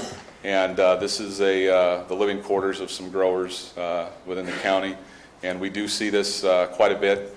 This garbage is not packed up and taken away when they leave. There's also miles upon miles of drip tubing left, empty propane tanks, tarps, manufactured water bladders that were made of plastic, and there's obviously empty pesticide and herbicide containers. Next slide. Okay, the little dots that are organized, this is the same slide I showed at the February Planning Commission. That's just a large marijuana grow in the county. I wanted to show everybody what that looked like from the air. I have a more compelling photo that I'll show at the end of my presentation. But as you can see, that is a commercial marijuana operation. That is not a small backyard operation for somebody to smoke marijuana for medicinal reasons only or for personal use. You can imagine the type of staff it takes to not only eradicate that, but to approach that and secure it. So I think I've made my point there. Next slide. Wanted to brief everybody again on this in case there were folks in the room that were not at the previous 2015 local cases. Most of you are aware of the triple homicide. We had an additional home invasion with one shot that probably should have been a homicide. We had the multi-agency operation in Copperopolis relating to some gang members that were wanted for a series of homicides. There was another 1,900 plant grow with some foreign nationals. We've seen a significant increase in shots fired calls, and including arguments between armed people that are cultivating marijuana and their neighbors. And then, as noted by one of our sergeants, we found in some cases where some criminals are using Google Earth to locate old marijuana grow sites, and they're using that to commit thefts and or robberies. I just want to remind everybody that marijuana plants aren't always very small and petite. That's a Calaveras County grow. That's one of our employees. He's a fairly decent statured guy. I won't guess his height and weight. He'd probably get mad at me if I tried to guess his weight on. But he's not a small guy. Next slide. Actually, can you jump back, Peter? I mentioned this before. Some of the recommendations that the doctors are handing out are for 99 plants per patient, and I have a hard time swallowing that when the plants are that big. I think enough's been said there. Next slide. I want to talk just briefly about the financial and workload impact to the sheriff's office. So far, it's been significant. In this next budget, you're probably going to see a request for at a minimum of 2 additional marijuana detectives to respond to complaints. The ordinance really isn't going to affect that request. The complaints are coming in much faster than we can respond to them. And these cases do require a certain amount of interviewing and a little bit of research even before we arrive. And I want to talk about the third bullet point down there because I've presented before the board on budget stuff and other controlled substance problems. And this is kind of an interesting thought that came to me, over the last couple of days. I used to come before the board and talk about the significant impacts methamphetamine was having on this community, and it still is. While we're not seeing the numbers of labs we were still seeing a lot of conversion, meth sales, meth use, all the social problems that go on with methamphetamine. And then, unfortunately, the prescription pill abuse issue has become a humongous problem all over the country, and including this county. And unfortunately, now the marijuana issue, because of what's gone on over the last couple of years, it's become a huge issue. We're getting a lot of complaints, and it's really causing our investigative staff and our narcotics staff to kind of wonder which way to turn. The amount of complaints since this has come out, and not only in the newspaper, but neighbors are starting to take a second look at their neighbor or who's in their neighborhood, and they're starting to see things. So, the timing on this has been bad. Equipment-wise, you probably will see a request for some additional equipment from us to help with these investigations as well. There obviously will be a cost associated with that. Your two land use departments, planning and code enforcement, I'm not going to speak for them, but I'm sure you're going to see a request for, and I forgot to include the DA, but you're going to see requests from them in order to help support them, through these times. And then most of you, as well as us, we're seeing an increase in citizen calls for service relating to marijuana and complaints. Next slide. Okay, this is a slide I showed you in February, but I think it's important to go over that again. We identified these 6 groups. There's the small grower and user that has some medicinal marijuana use, that they will provide others with marijuana. You have the personal cultivator that keeps it for themselves and just grows enough for their own use or those in their household. You have the marijuana cultivator who grows and sells to others who are involved in collectives or dispensaries, somewhat legitimately. You have item number 4, and that was highlighted in red, and those are the tough folks to investigate, and it's going to be tough for us, it's going to be tough for planning or code enforcement or fish and game or whomever, because those folks, while they claim to be growing, they're actually organized crime groups that are operating under the guise of Proposition 215 and some of the state laws and the local ordinance. And that is the tough group to deal with, tough from our perspective, and that is really our most problematic group. And what we've seen is a lot of those other groups are trying to hide under that section number 4. We do still have the outright large DTOs or cartels. They still continue to operate in the county. We've seen some slight increases, and I'll talk about that kind of at the conclusion. And then a group that we cannot forget are the robbery crews, those that have no business in the cultivation of marijuana. They're just out there to rip off people's marijuana. Generally speaking, we'll see a spike in calls relating to robberies in the fall when it's harvest time. I want to talk just briefly about some complicating factors in crime investigations at marijuana grows. They usually involve subjects with criminal histories, so they're not new to the game, so to speak. They're not unfamiliar with law enforcement tactics. They're not unfamiliar with how we operate. So generally speaking, we have to use extra caution in either the investigation or the pre-planning. Most of those groups involve firearms or threats or acts of violence, either against law enforcement or their neighbors or potential thieves. Often when we have a crime inside of a marijuana grow, it's very difficult to even get them to report the crime to us because they don't want law enforcement in situations such as this talking about the statistics, because it does not make them look very good. Unfortunately, that doesn't help us. We want them to report those crimes to us because we are much more concerned about the violent act that's occurring than the actual cultivation, because generally speaking, those folks will go on to commit violent acts against others. It's difficult to identify suspects, witnesses, and victims. And what has happened in this county is you have seen a significant influx in people from out of the area that we don't know, that are not necessarily known by other folks in the area, nor are they even known by anything other than an alias, that are working inside these marijuana grows. And if somebody is injured or is the victim of a crime, we get to try and find a guy, with a very silly name who may be out of one state or another, and those are very difficult to track down. Same thing goes with the victims and witnesses.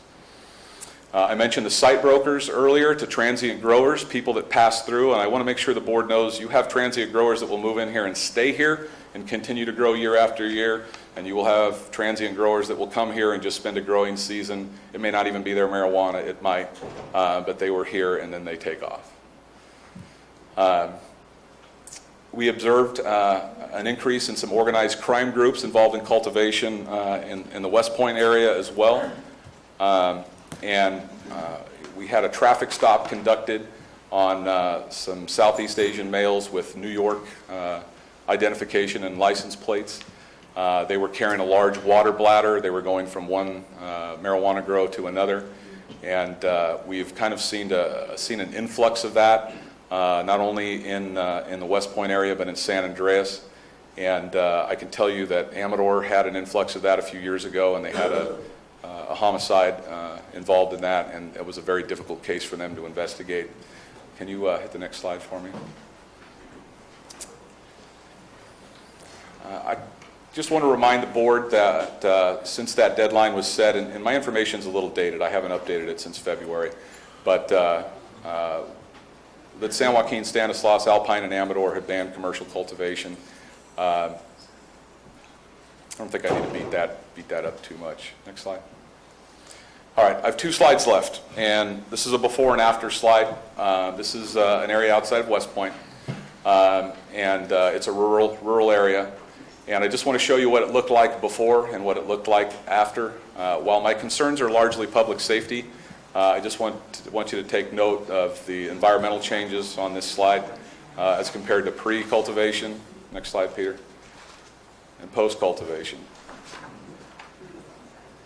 Can you hit one other slide? All right, in conclusion, I realize the urgency is before you today, but I'm going to tell you that, right now, being a sheriff's office employee and a temporary head of the agency, my recommendation to you is that you ban cultivation in Calaveras County. Should you choose to not ban cultivation,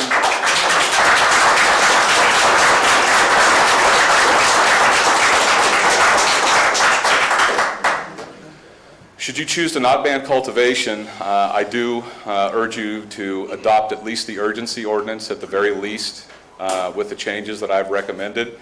I'd like to tell you that, as I stand before you today, that the changes I recommended are going to make the urgency ordinance great and fix all of our problems and get ahead of all the issues that are going to come up. But unfortunately, I do not have a crystal ball, and I do not know that that's going to be the case. I do know, though, that the ban allows us to move much more quickly. It places things in somewhat of a black and white scenario for both us and code enforcement. I don't want to beleaguer the point because I know it's not before you today, but I want you to know what my recommendation is. And thank you for your time. I'll take any questions.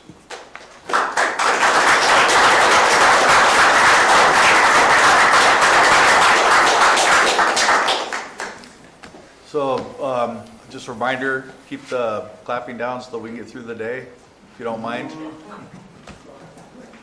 Okay, thank you.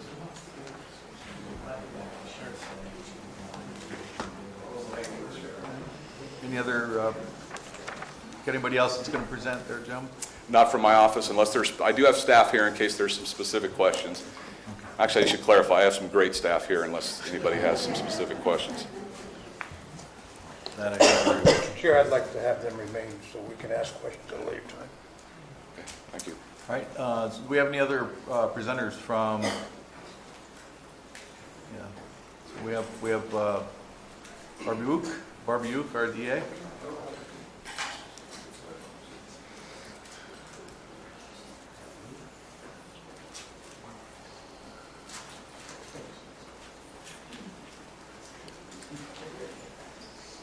Good afternoon, Barbara Uke, District Attorney. First of all, I want to say that I support the recommendations by the Sheriff's Office. I think that they took a really hard look at what's really happening in the county and analyzed the impacts to law enforcement and to the citizens at large. So I do want to say that I do agree with those recommendations. As a board, you've already indicated your position generally on the MMRSA and bringing it into the county. And I'm not here to debate the merits of medical marijuana. Like many controversial issues, reasonable minds can differ and visions can diverge on what's best for the county.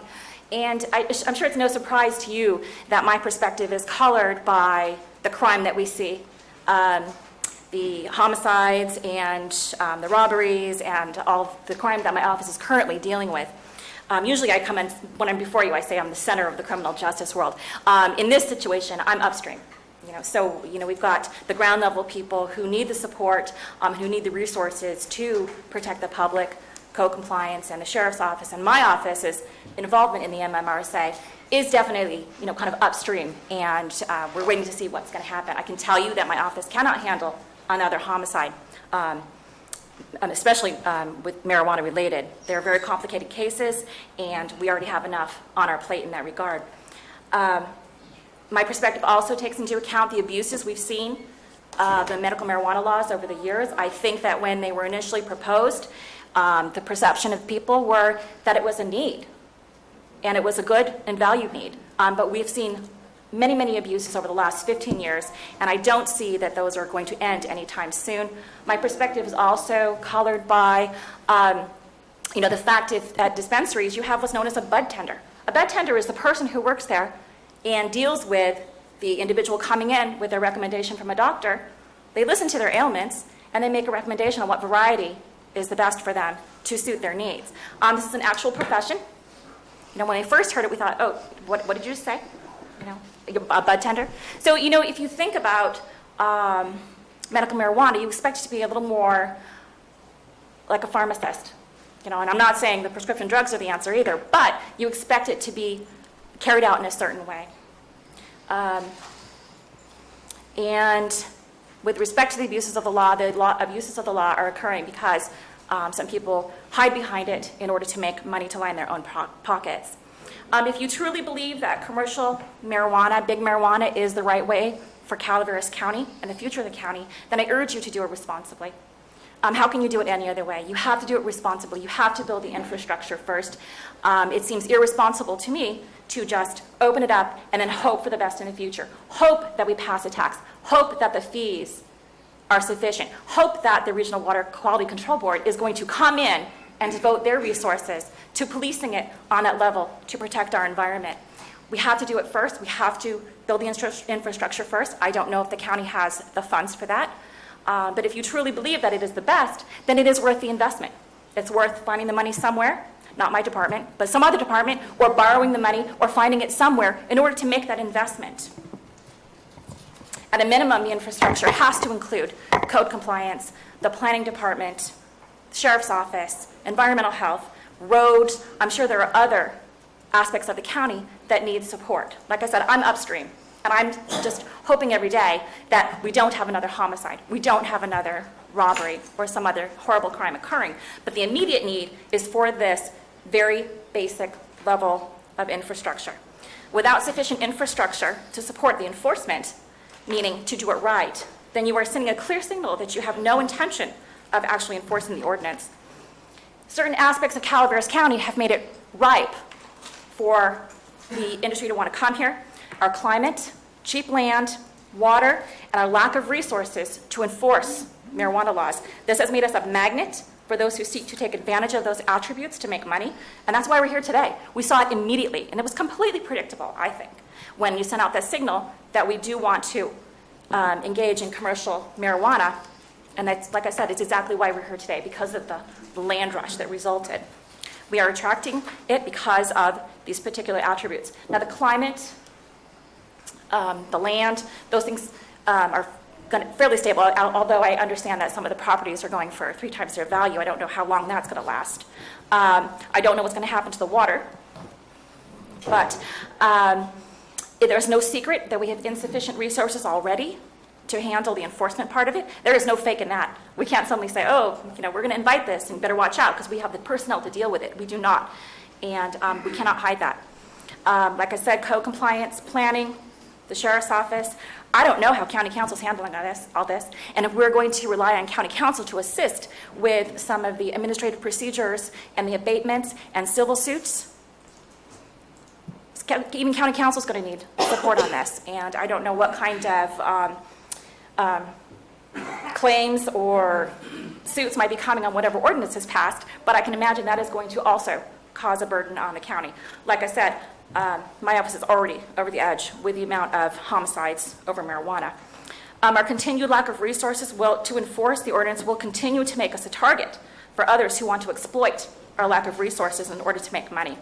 So the irony is that this second wave of exploitation is going to victimize the industry you are trying to support as well. And I'm curious how many RIPs have gone unreported. I'm curious to how many growers have already been strong-armed into paying protection money. I guess we'll find out if this goes forward. So if you believe that it's best for the county, then you have to find money somehow to build the infrastructure now. I don't know what the answer is. Perhaps the answer is creating a new department, a local BMMR. And I'm sensitive to the county budget, but we got to do something. You have to have the infrastructure and the ability to deal with it.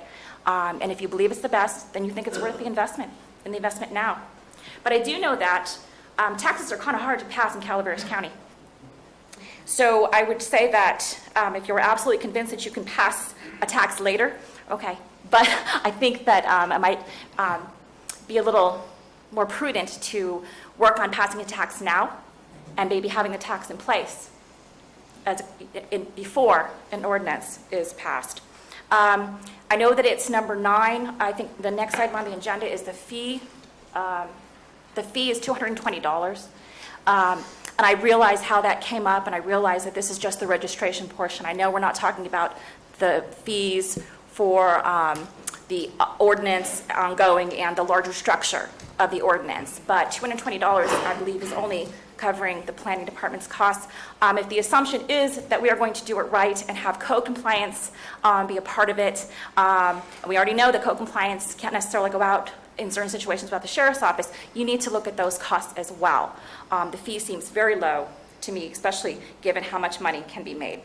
I think we need to look into some mitigation fees, the impact to roads, and I'll probably get a phone call later, but I think we need to talk to Leslie Davis about what can we work on as far as parcel assessments or something, because a marijuana grow does not increase the property's value. It's not something that increases the assessed value.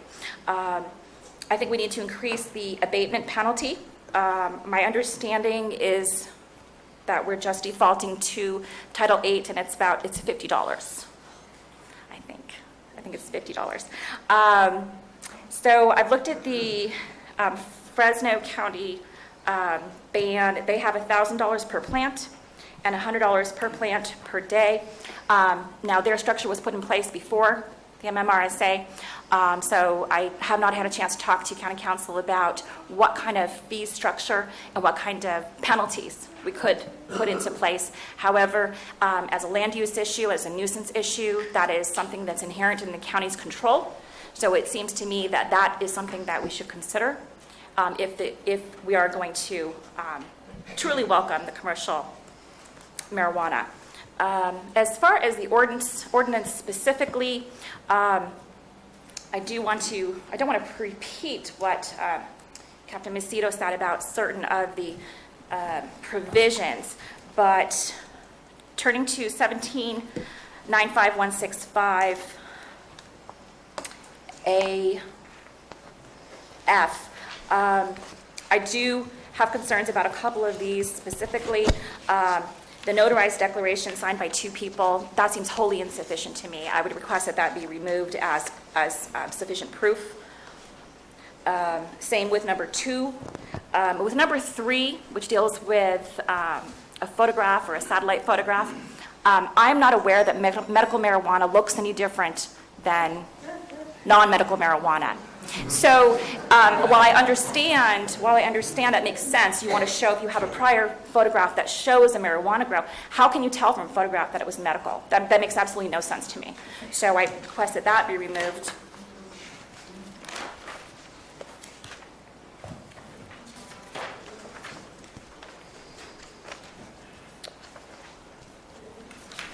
And once again, I realize that these are big questions. It's a big question for the county's future.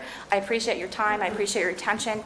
And I will remain as long as I can for questions. Thank you.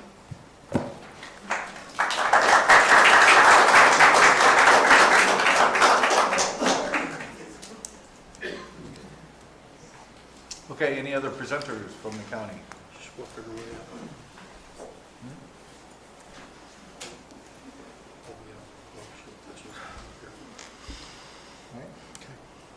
You guys have anything else? Sergeant Whiting, did you want to come up? I saw you trying to work. There you are. No, didn't set it all. Jeff Krovitz, Public Works.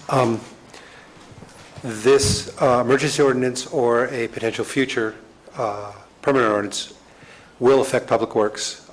We maintain the roads.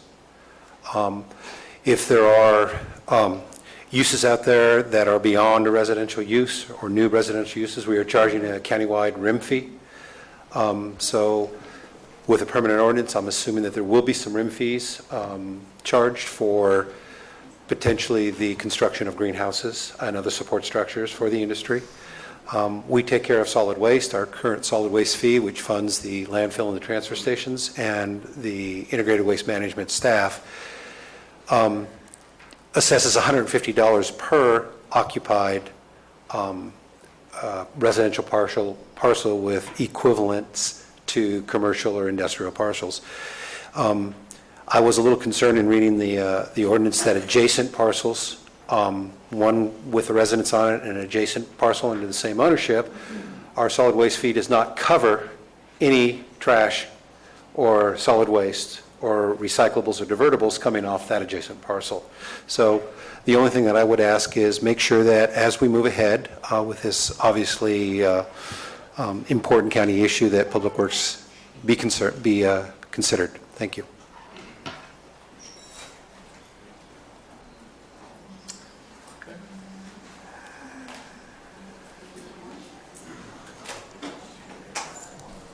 Anybody else from the county? Yeah.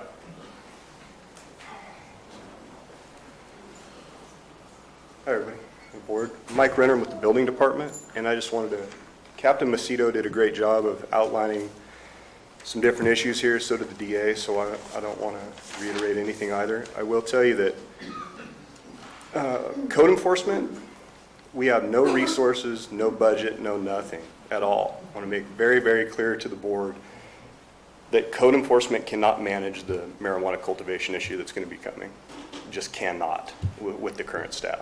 And there's no cost recovery in place in the ordinance for additional officers, additional resource. So I just wanted to make that real clear. And that's it. Thanks. I have a question for Mr. Renner. Mr. Renner, could you return to the mic? I have a question. Mike? Oh, sorry. I tried to run away. Nah, you're not getting away that easy. Who had a question? I asked a question, sir. I'm sorry, Mike. Yeah, Mr. Oliver. Our code compliance procedurals, are they efficient right now? Are you in the process of changing that? Two answers to that. No, they're not efficient right now, and they are going through a total shift. Yeah. And I have to dovetail this off of Captain Macedo's comments. We do have a long delay in effectively doing our job in code compliance due to our lengthy, if you will, administrative process. Is it my understanding that you are addressing that in your reorganization? I'm attempting to rewrite the entire county code as it pertains to code enforcement. All of Title VIII is going to be rewritten and posed to you guys. And what significant improvements are you looking at? Well, it's a total rewrite. I wasn't really prepared to go through this, but I can meet with you guys. I just want to know, are we looking at shortening the length of time it takes to do effective enforcement. Absolutely. That's the whole point of the rewrite, 100%. We're attempting to close the loop much better than we are now. That's what I want. Yes, sir. Thank you. Thanks. Thanks. Okay, anybody else from the county? Any board comments at this point? No? All right, we can start our public comments. Wait. why don't we- It's 1 o'clock already. Wheel.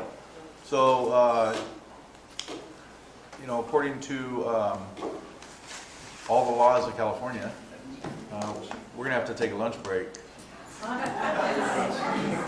Because, I could stay here all day, but we have staff that needs to be able to take that break, so. We'll be back in an hour. 2 o'clock? 2 o'clock. Be back at 2 o'clock.